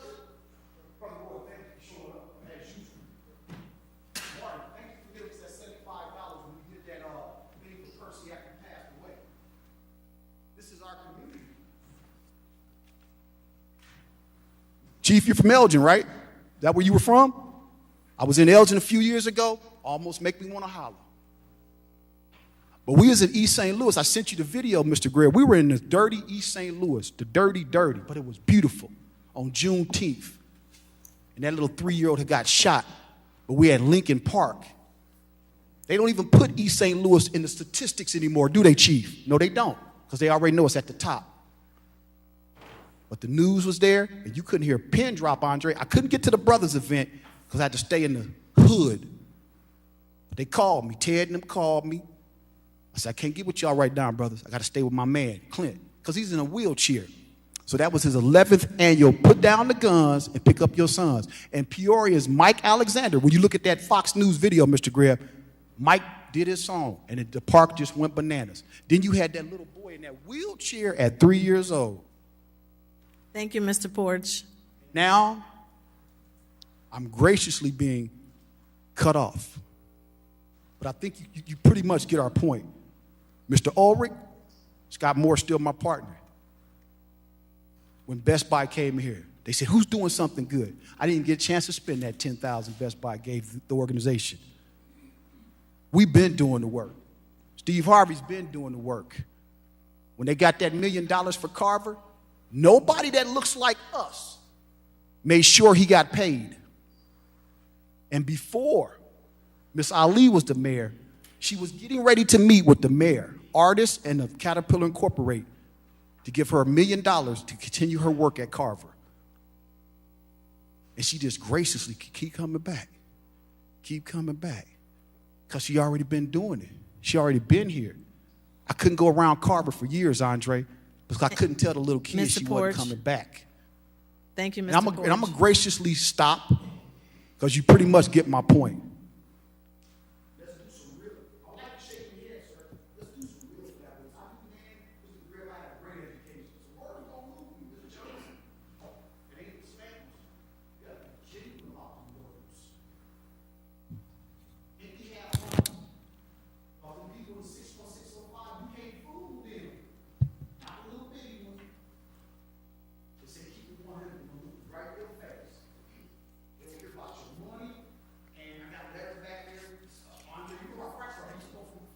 Mr. Porch. Council, I would ask for a motion to receive and file, moved by Councilmember Sear, seconded by Councilmember Ruckriegel. Any more discussion? Paul? Please cast your ballots. Motion passes unanimously. Madam Clerk? We are at the consent agenda. 22-199 is a communication from the Mayor and Corporation Council with a request to approve the declaration of local state of emergency. 22-200 is a communication with a request to approve a sole source purchase of IT Pipes sewer inspection software in the amount of $20,800 from Infrastructure Technologies, LLC. 22-201 is a communication with a request to approve and authorize the execution of an intergovernmental agreement with Peoria Stark Joint Emergency Telephone System Board regarding Delta Works CAD RMS consulting services. 22-202 is a communication with a request to authorize the city manager to execute the collective bargaining agreement negotiated between the City of Peoria and the Peoria Police Benevolent Association, covering the period from January 1, 2022 through December 31, 2024. 22-203 is a communication with a request to approve a license agreement for the use of the emergency vehicle preemption system between the City of Peoria and Peoria Hospital's Mobile Medical Services, doing business as Advanced Medical Transport of Central Illinois. 22-204 is a communication with request for the following. A, to accept the low bid of R.A. Cullinan, a division of United Contractors Midwest, in the amount of $10,710,261.63, and approve a contract for the Glen Avenue Rehabilitation Project with an additional authorization of $480,108.37 for contingencies for a total award of $11,190,370. And B, approve a state motor fuel tax resolution in the amount of $7,580,000, utilizing Rebuild Illinois funds for construction of the Glen Avenue Rehabilitation Project, War Memorial Drive to University Street. 22-205 is a communication with a request for the following. A, to approve and authorize the city manager to execute an agreement with Illinois Department of Transportation in the amount of $5,209 plus contingencies for the city's participation in pavement paving on Illinois 8 from West Martin Street to West Moss Avenue and traffic signal modernization. And B, approve a resolution authorizing the city's estimated minimum local agency funding match in the amount of $5,209, subject to approval from the Illinois Department of Transportation for the pavement paving on Illinois 8 from West Martin Street to West Moss Avenue and traffic signal modernization. 22-206 is a communication with a request to accept the low bid of R.A. Cullinan & Sons, Inc., a division of United Contractors Midwest, and award a construction contract in the amount of $461,271.56 for the base bid plus 10% contingency for a total contract authorization of $507,400 for the seal coating contract 2022. 22-207 is a communication from the City Manager and Director of Public Works with a request to accept the low bid of Microsurfacing Contractors, LLC, and to award a construction contract in the amount of $217,906.48 for the base bid plus 10% contingency for a total contract authorization of $239,700 for the high-quality aggregate polymer modified slurry seal contract 2022. 22-208 is a communication with a request for the following. A, approve the low bid of Illinois Civil Contractors, Inc. in the amount of $111,155.26, and B, approve a change order and add an additional authorization of $120,000 to spend at Northside Business Park TIP funds, and C, approve a contract for $231,155.26 for the 2022 Northside Business Park TIF sidewalk improvements. 22-209 is a communication with a request to accept the low bid of R.A. Cullinan, a division of United Contractors Midwest, in the amount of $2,843,842.19, and approve a contract for the Orange Prairie Road rehabilitation with an additional authorization of $284,382.81 for contingencies, for a total award of $3,128,225. 22-210 is a communication with a request to approve change order number 1 for a one-year extension of the concrete repairs contract 2021 with Illinois Civil Contractors, Inc., and to authorize the city manager to execute the change order for a total budget amount of $100,000.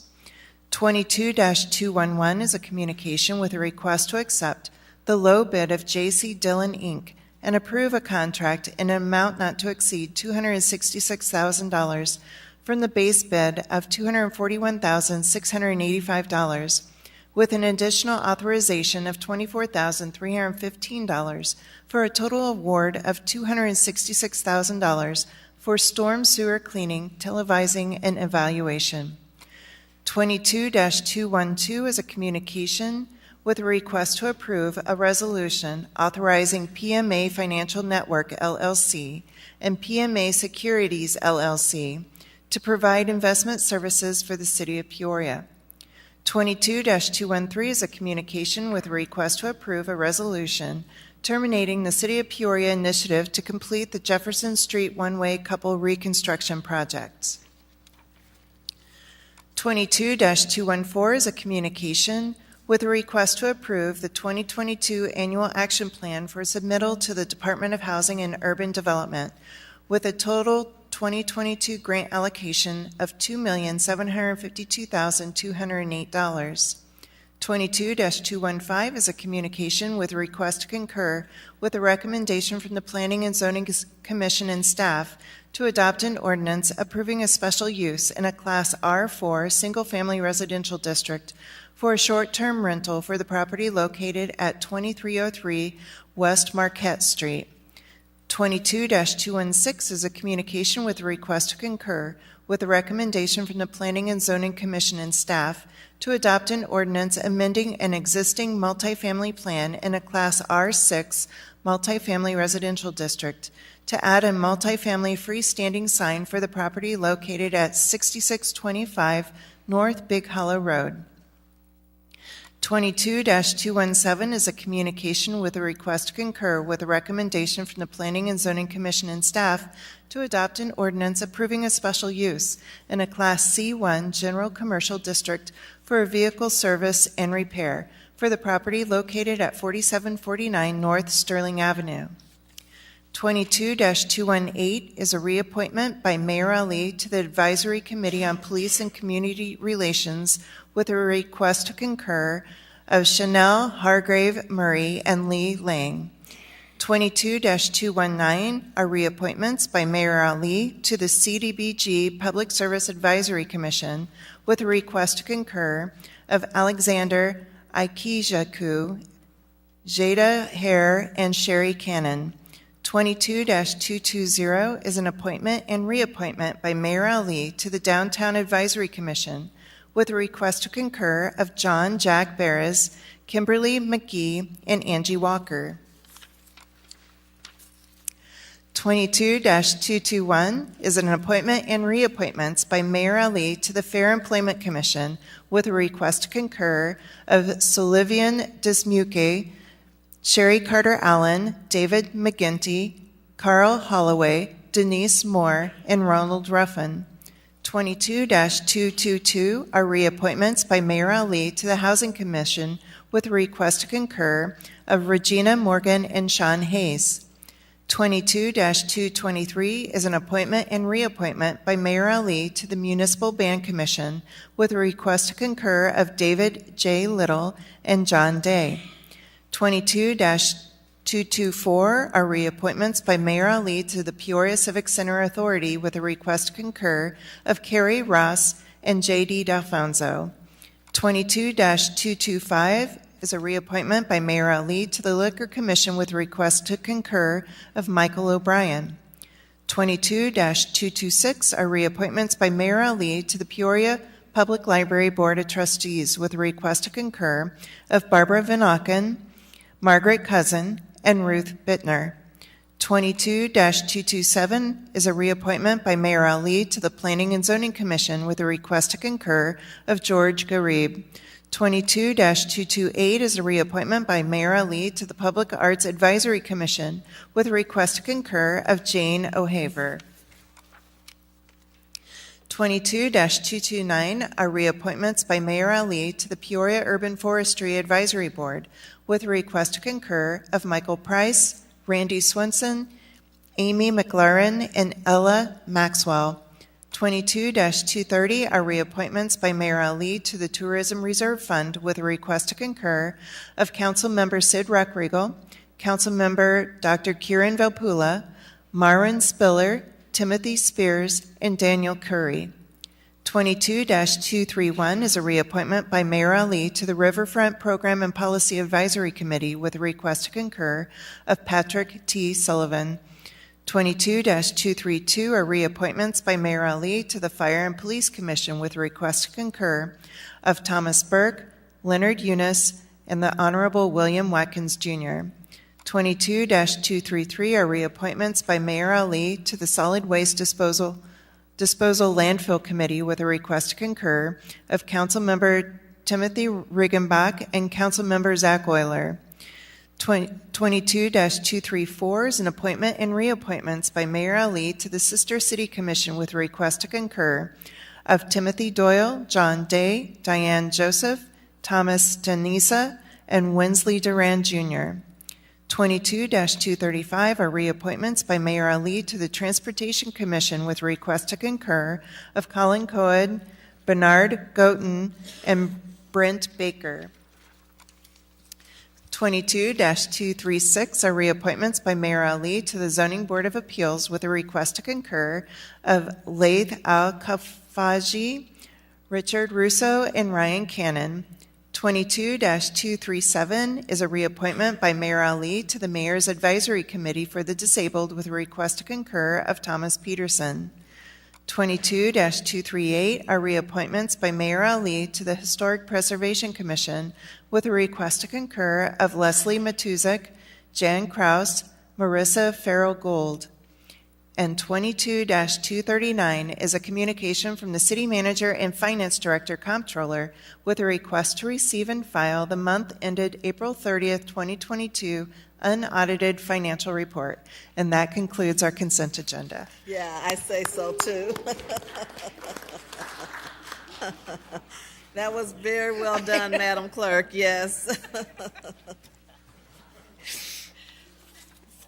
Okay, are there any items to remove from consent? Councilmember Kelly? Thank you, Madam Mayor, and I'd like to second that praise of that Olympian performance. Thank you, Madam Clerk. Number 204, Madam Mayor. Which one? 204. Okay. Councilmember Euler? Thank you, Madam Chairwoman. 220, 202, and 203. Okay, any other items? Is there a motion to approve Councilmember Riggenbach, seconded by Councilmember Jackson? Approve the consent agenda, and, okay, you have one? Yeah, 20209. Can you repeat that? 209. 209, okay. Okay, we have a motion by Councilmember Riggenbach, seconded by Councilmember Jackson to approve the consent agenda outside of those items. Please cast your ballots. Motion passes unanimously. Madam Clerk? 22-202 is a communication with a request to authorize the city manager to execute the collective bargaining agreement negotiated between the City of Peoria and the Peoria Police Benevolent Association, covering the period from January 1, 2022 through December 31, 2024. For Euler? Thank you, Madam Chairwoman. I pulled this item to vote no on it. When the council was solicited for feedback on the contract, the one resounding thing that the council asked for was input on residency, and that is the one thing that's not in the contract, and I've been very steadfast on the fact that I won't support contracts that do not have residency requirements. We've spent 2 hours talking about public safety, and to me, one of the most significant pieces of public safety is having our staff actually live in the neighborhoods in our community. I spend every hour of my day out showing houses in our community, and one of the things that comes up every time as a topic is I see a police car across the street, I feel safer in this neighborhood. I see that the fire truck comes down the street and there's a fireman that lives on the end, we're safer here. Yesterday I pointed out to someone that the city manager lives right around the corner from this house, and that made them feel safer about living in the neighborhood. And so we can't put enough of a dollar figure on residency in our community, and so I will never vote for a contract that doesn't deal with that. Thank you. You're welcome. Is there a motion to approve 22- moved by Councilmember Jackson? Is there a second? Seconded by Councilmember Allen. Any more discussion? Please cast your ballots. Motion passes, 1 no, Euler. Madam Clerk? Oh, no, I'm sorry. Yes, go ahead. Okay. 22-203 is a communication with a request to approve a license agreement for the use of the emergency vehicle preemption system between the City of Peoria and Peoria Hospital's Mobile Medical Services, doing business as Advanced Medical Transport of Central Illinois. Councilmember Euler? Thank you, Madam Chairwoman. I didn't actually need the interim chief to come in. I just wanted to give some good credit to the chief and Mr. Rand, who's here tonight from AMT, for the collective effort and working together. These are the things that we really need to be focused on, is how do we become more efficient? How do we drive improvements in our community? Because that's things that's going to actually make it safer. It's going to improve response times. It's going to allow us to address budgetary needs. Those are the things that we need to be focused on and working on. So thank you both for working together on that. We have a real home run with our interim chief here, and I appreciate that. Do you have a motion? Move to approve. Seconded by Councilmember Sear. Any other discussion? Please cast your ballots. Motion passes unanimously. Madam Clerk? 22-204 is a communication with a request for the following.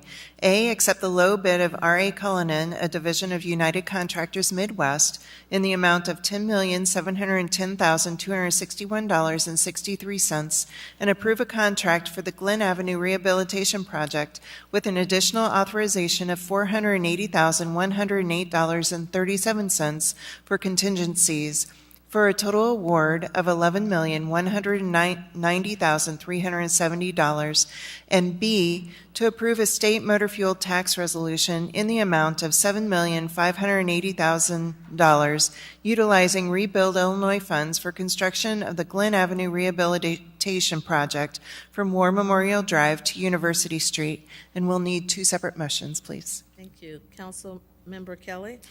Thank you, Madam Mayor. Mr. Manager, I'd just like to ask you a couple questions on this. First of all, could you explain the stormwater, or Director Powers, the stormwater fund use in this project? I'm not questioning it, but it wasn't laid out, and it's a pretty fair amount of this contract. Correct. Is this mic on? All right. Correct, it is, and we will be doing significant stormwater improvements on Glen in that project. I mean, basically a full reconstruction of that entire corridor from stormwater, surface, signals. I mean, this is a full reconstruction, so that's why you see the significant spend in stormwater in that regard. Oh, yeah, okay. This is going to be a full rehabilitation. I understand that. I think I understand that. Okay. Stormwater represents a pretty good amount of the project, though.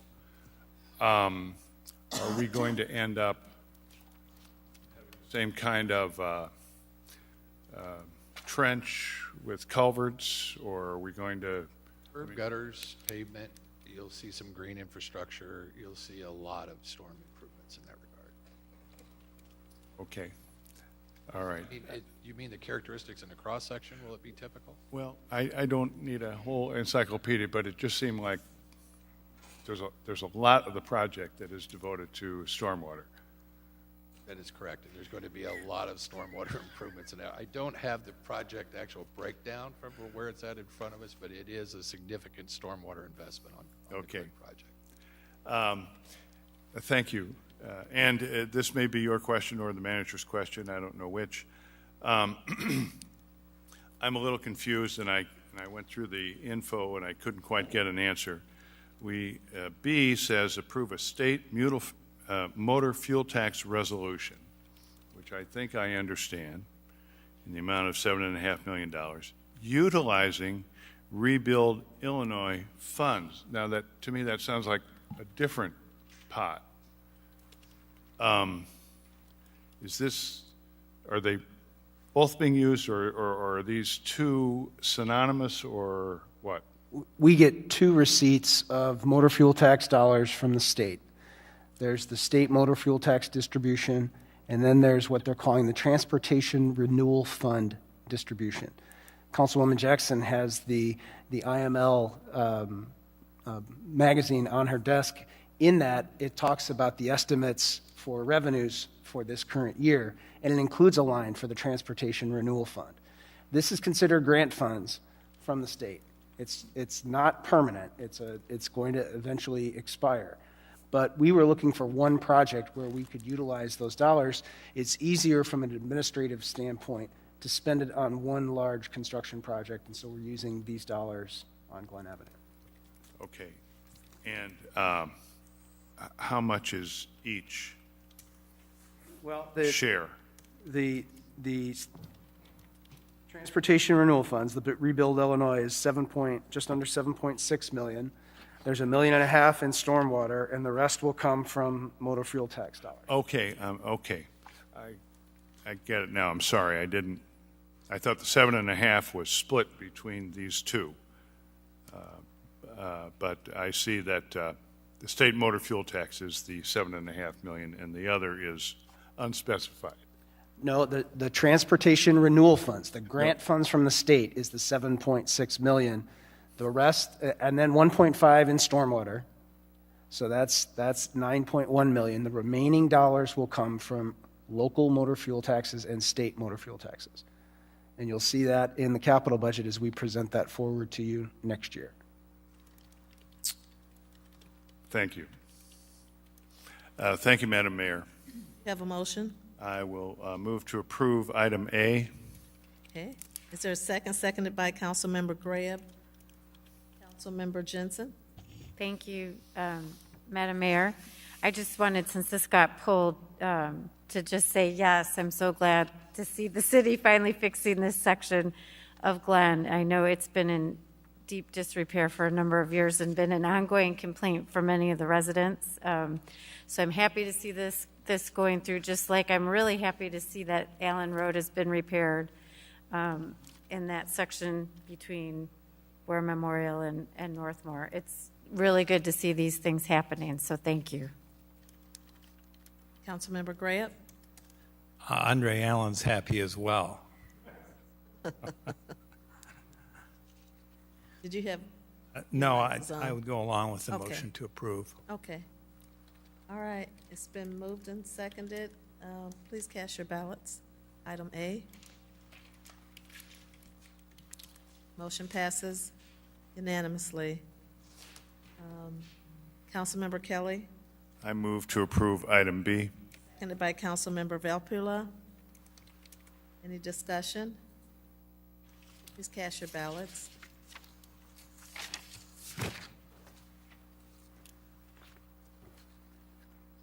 Motion passes unanimously. Madam Clerk? 22-209 is a communication with a request to accept the low bid of R.A. Cullinan, a division of United Contractors Midwest, in the amount of $2,843,842.19, and approve a contract for the Orange Prairie Road rehabilitation with an additional authorization of $284,382.81 for contingencies, for a total award of $3,128,225. Councilmember, I'm sorry, I thought you had, Councilmember Jensen? Thank you, Madam Mayor. I pulled this because this is another road that constituents and residents have been complaining about, and I've been pushing to get it fixed. So I question why it says in here that we're going to reconstruct Orange Prairie Road in future years. So my question is when, and why are we waiting? Counselor, good question. Actually, is the condition of Orange Prairie Road as present state is what really led us to this condition, and frankly, opportunity to buy some years to get us to reconstruction.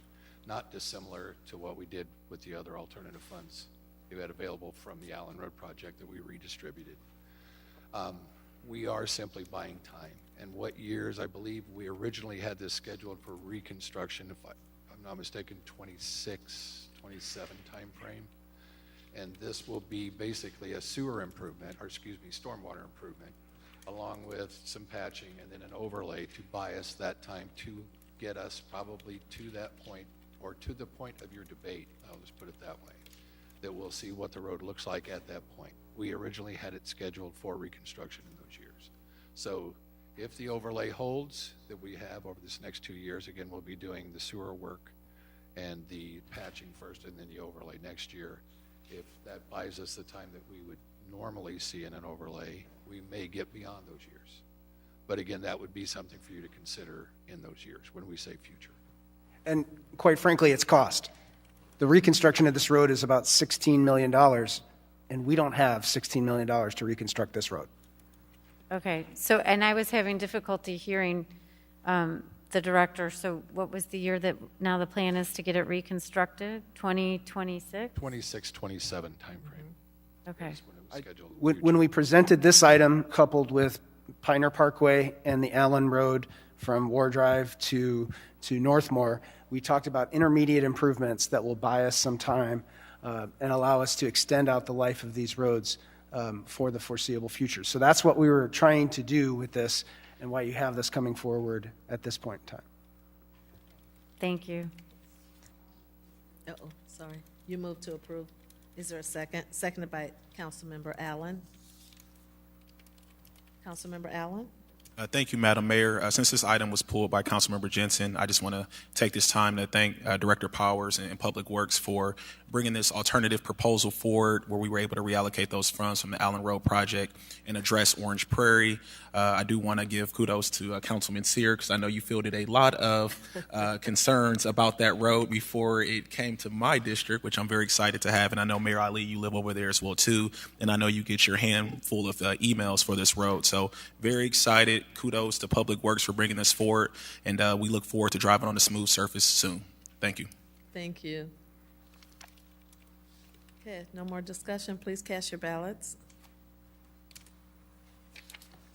Motion passes unanimously. Clerk? 22-220 is an appointment and reappointment by Mayor Ali to the Downtown Advisory Commission with a request to concur of John Jack Barras, Kimberly McGee, and Angie Walker.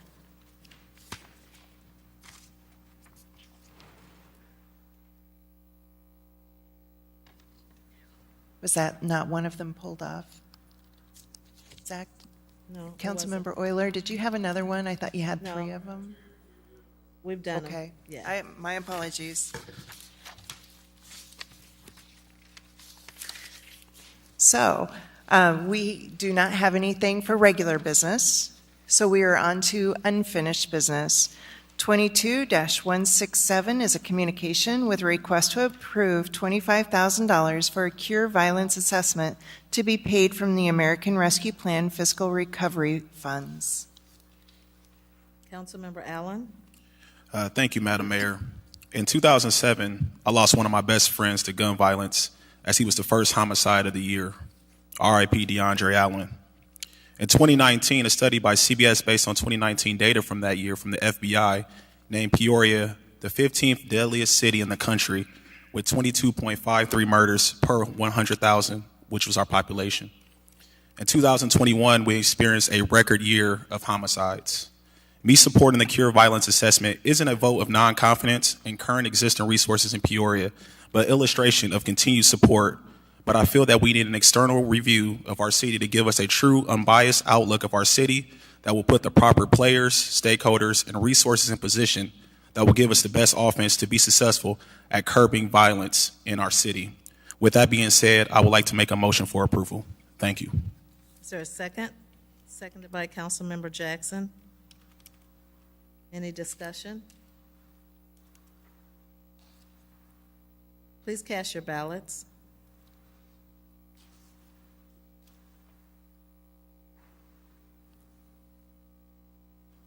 Motion fails with 6 nays: Sear, Greb, Kelly, Euler, Riggenbach, and Ruckriegel. Madam Clerk? Do we have any additional unfinished business? No? No. And we're on to new business. Councilmember Greb? Thank you, Mayor Lee. I promised that I would ask for an exposition as it relates to all the flags that we're hearing about from our constituents. I think Director Powers left.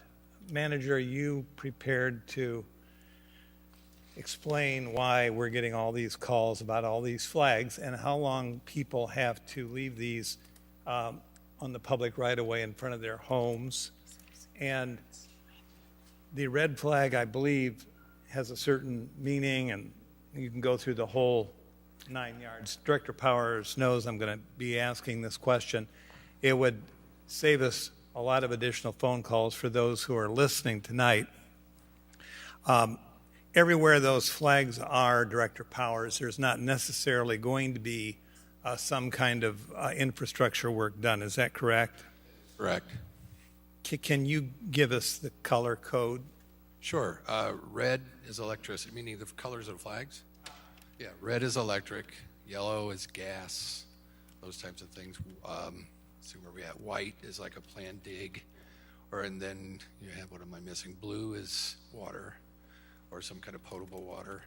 And that's pretty much it, I think. Green Director, is- if the red flag is City of Peoria, but it's for electric, Correct. why would that be? That would be from the connection point to say, to a signal, the part of the wire that we own. So it's our wire. We have an agency or an entity going out making these marks and planting these flags, and that's why we're seeing some of the same vehicles in the neighborhoods. Correct. In fact, Counselor, I'd like to thank you because you brought this to our attention. You probably saw a press release yesterday that explained this, the colors of the flags, Julie, trying to encourage our partner utilities, because there's a lot going on. It's summer, it's construction season, and that's what the flags are. But that could range from someone's backyard, working, to the street, to any number of areas. Julie is something, it's basically call before you dig. And that's for governmental entities or any private entity. So it could be any of those things. So we did encourage in that release for the cable industries that's expanding, anyone, frankly, that's working that we aren't aware of as a Department of Public Works, if they would inform the public what they're doing through their media outlets to ensure that the citizens of Peoria know what's happening in their neighborhoods. And Director, why is this happening now in such a concerted, widespread, citywide fashion? What you're seeing is a particular, it's a cable company, it's a Wi-Fi and cable company that's expanding their service areas. That's what I think most of you are seeing. Yeah, because it's all over. That is correct. Yes. Not to mention construction. There is a lot of money being spent on construction. Thank you, Director. Means. Thank you. You're welcome, sir. Councilmember Jackson.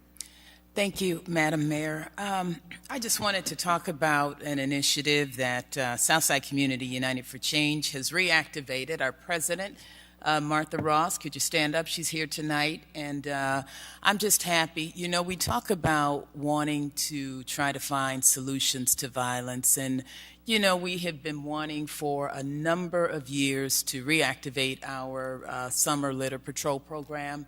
And so about a month before school was out, we began putting out applications at Roosevelt, and the response was so overwhelming that we were only able to hire 63 students, President Ross.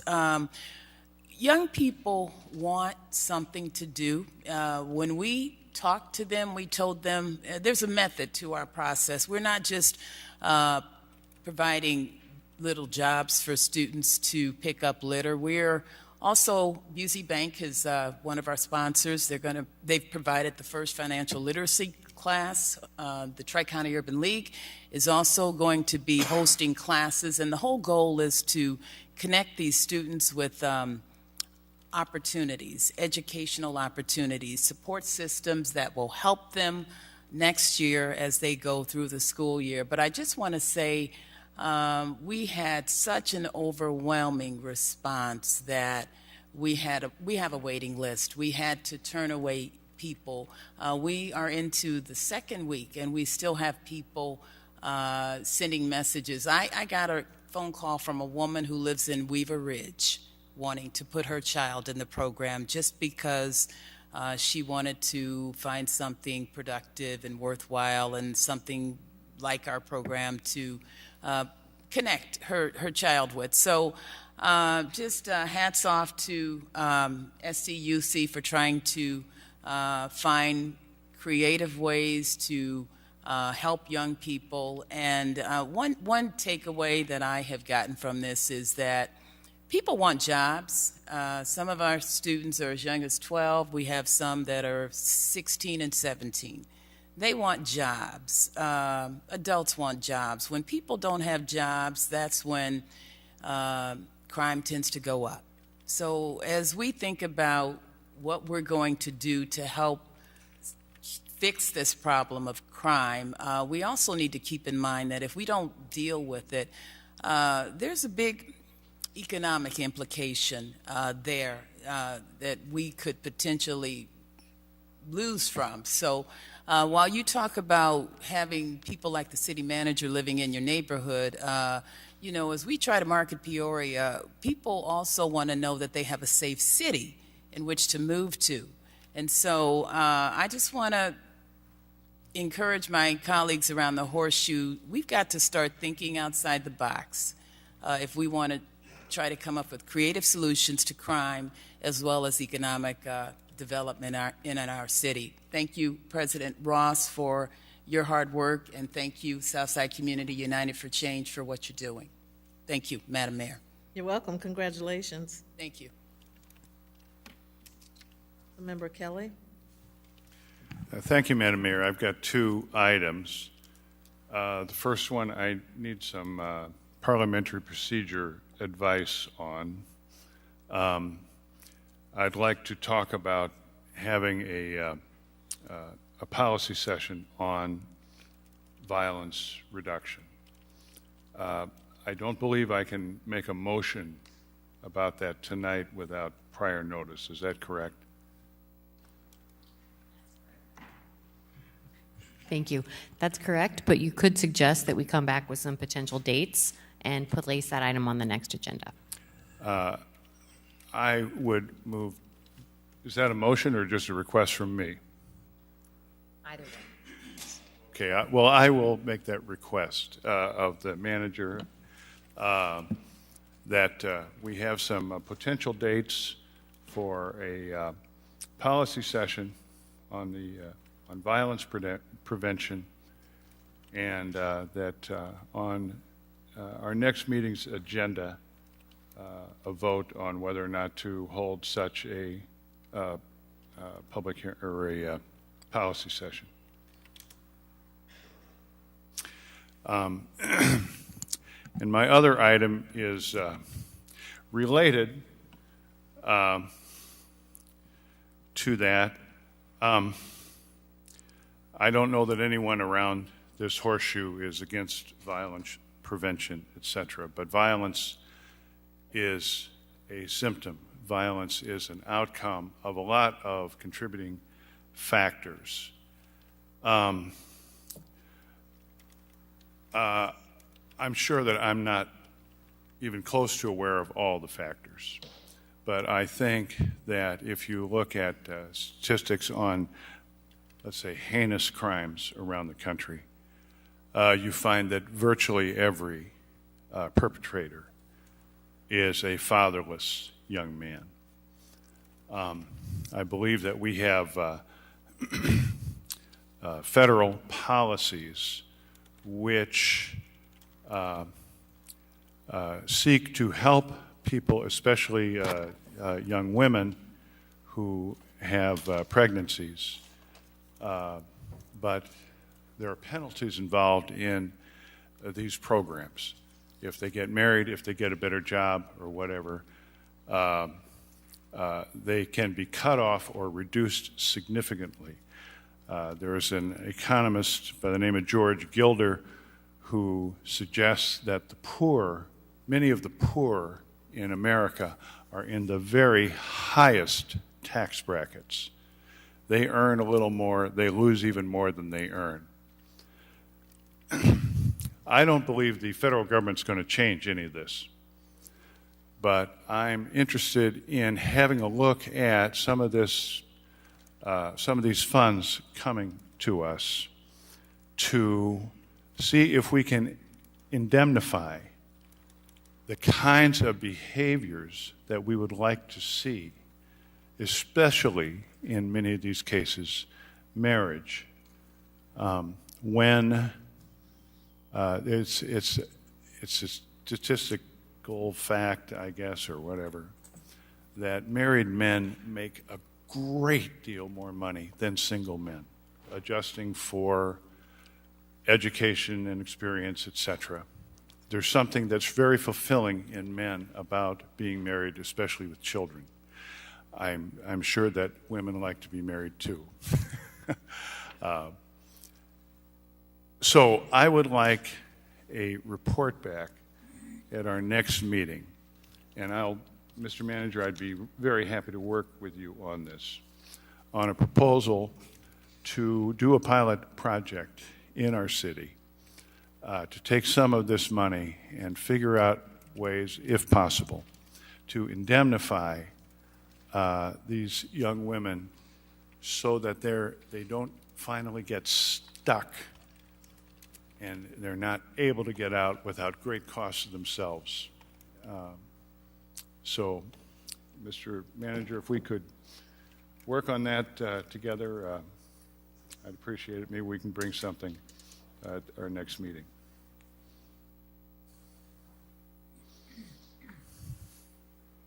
Are you done? Yes, I am. Thank you, Madam Mayor. Mr. Manager? Yeah, Councilman, this is going to take more time than 2 weeks will allow for us to look at this item and to work through this. So I would just ask for a little more time to be able to give this the time and effort that it would deserve. That's fine. Councilmember Ruckriegel? Thank you, Madam Mayor. I think mine's going to be a lot easier for the city manager. Just a quick question.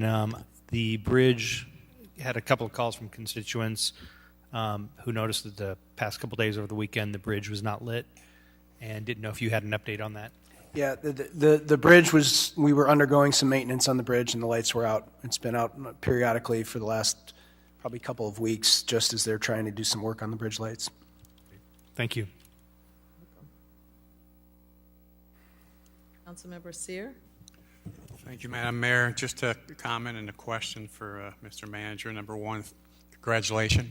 Thank you very much for all your work and all your staff, all directors for being able to stretch our dollars and fix those roads. I mean, I know you're very well aware of how many phone calls we get, especially in the 5th District, about Pioneer Park and Allen Road and Orange Prairie. So I just want to thank you for coming up with a solution for short term, and hopefully the next few years we'll get the big money so we can reconstruct all those roads. But thank you very much, and thank you for your staff. The question is about policies, and every year we used to have a policy session, or planning session, I should say, for this horseshoe. And I asked before, and I don't know if it's still in the works, or will we have some type of session coming up soon? Yeah, we are in the works. We're currently working right now on a request for proposals for a consultant to come in and help us to do the planning session. Hopefully we'll be able to get a timeline to you probably in the next couple of weeks to let you know where we are. Thank you, Madam Mayor. You're welcome. Councilmember Regenbach? Thank you, Madam Mayor. Mr. Manager, I was wondering if you could give us an update on where we stand in getting the RFP or request of interest out for a new riverfront boat. We had talked about that after the Spirit left, and I expected something. So like the economic development staff has been knee-deep in RISE applications, and they've been working on that. So we had a significant outpouring of applications from our business community.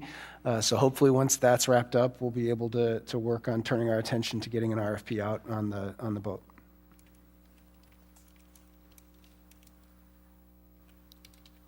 Councilmember Allen?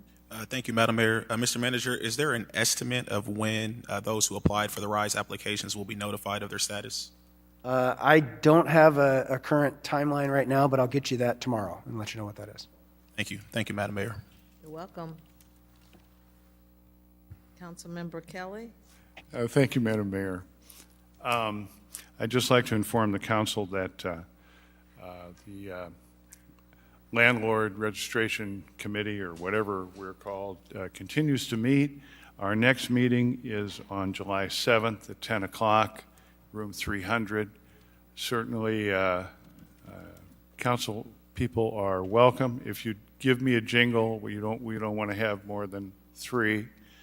But these meetings have been productive, slow but productive, and any input we get is appreciated. So that's the 7th of July, 10 o'clock in room 300. Thank you, Madam Mayor. You're welcome. Madam Clerk? We are at citizens' opportunity to address the City Council and Town Board, and I have not received any cards. Okay. So then we are at adjournment. Can I get a motion to adjourn, moved by Councilmember Allen, seconded by Councilmember Seer. Please cast your ballots.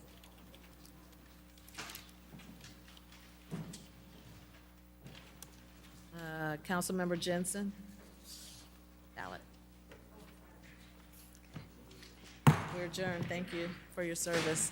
Thank you. Thank you.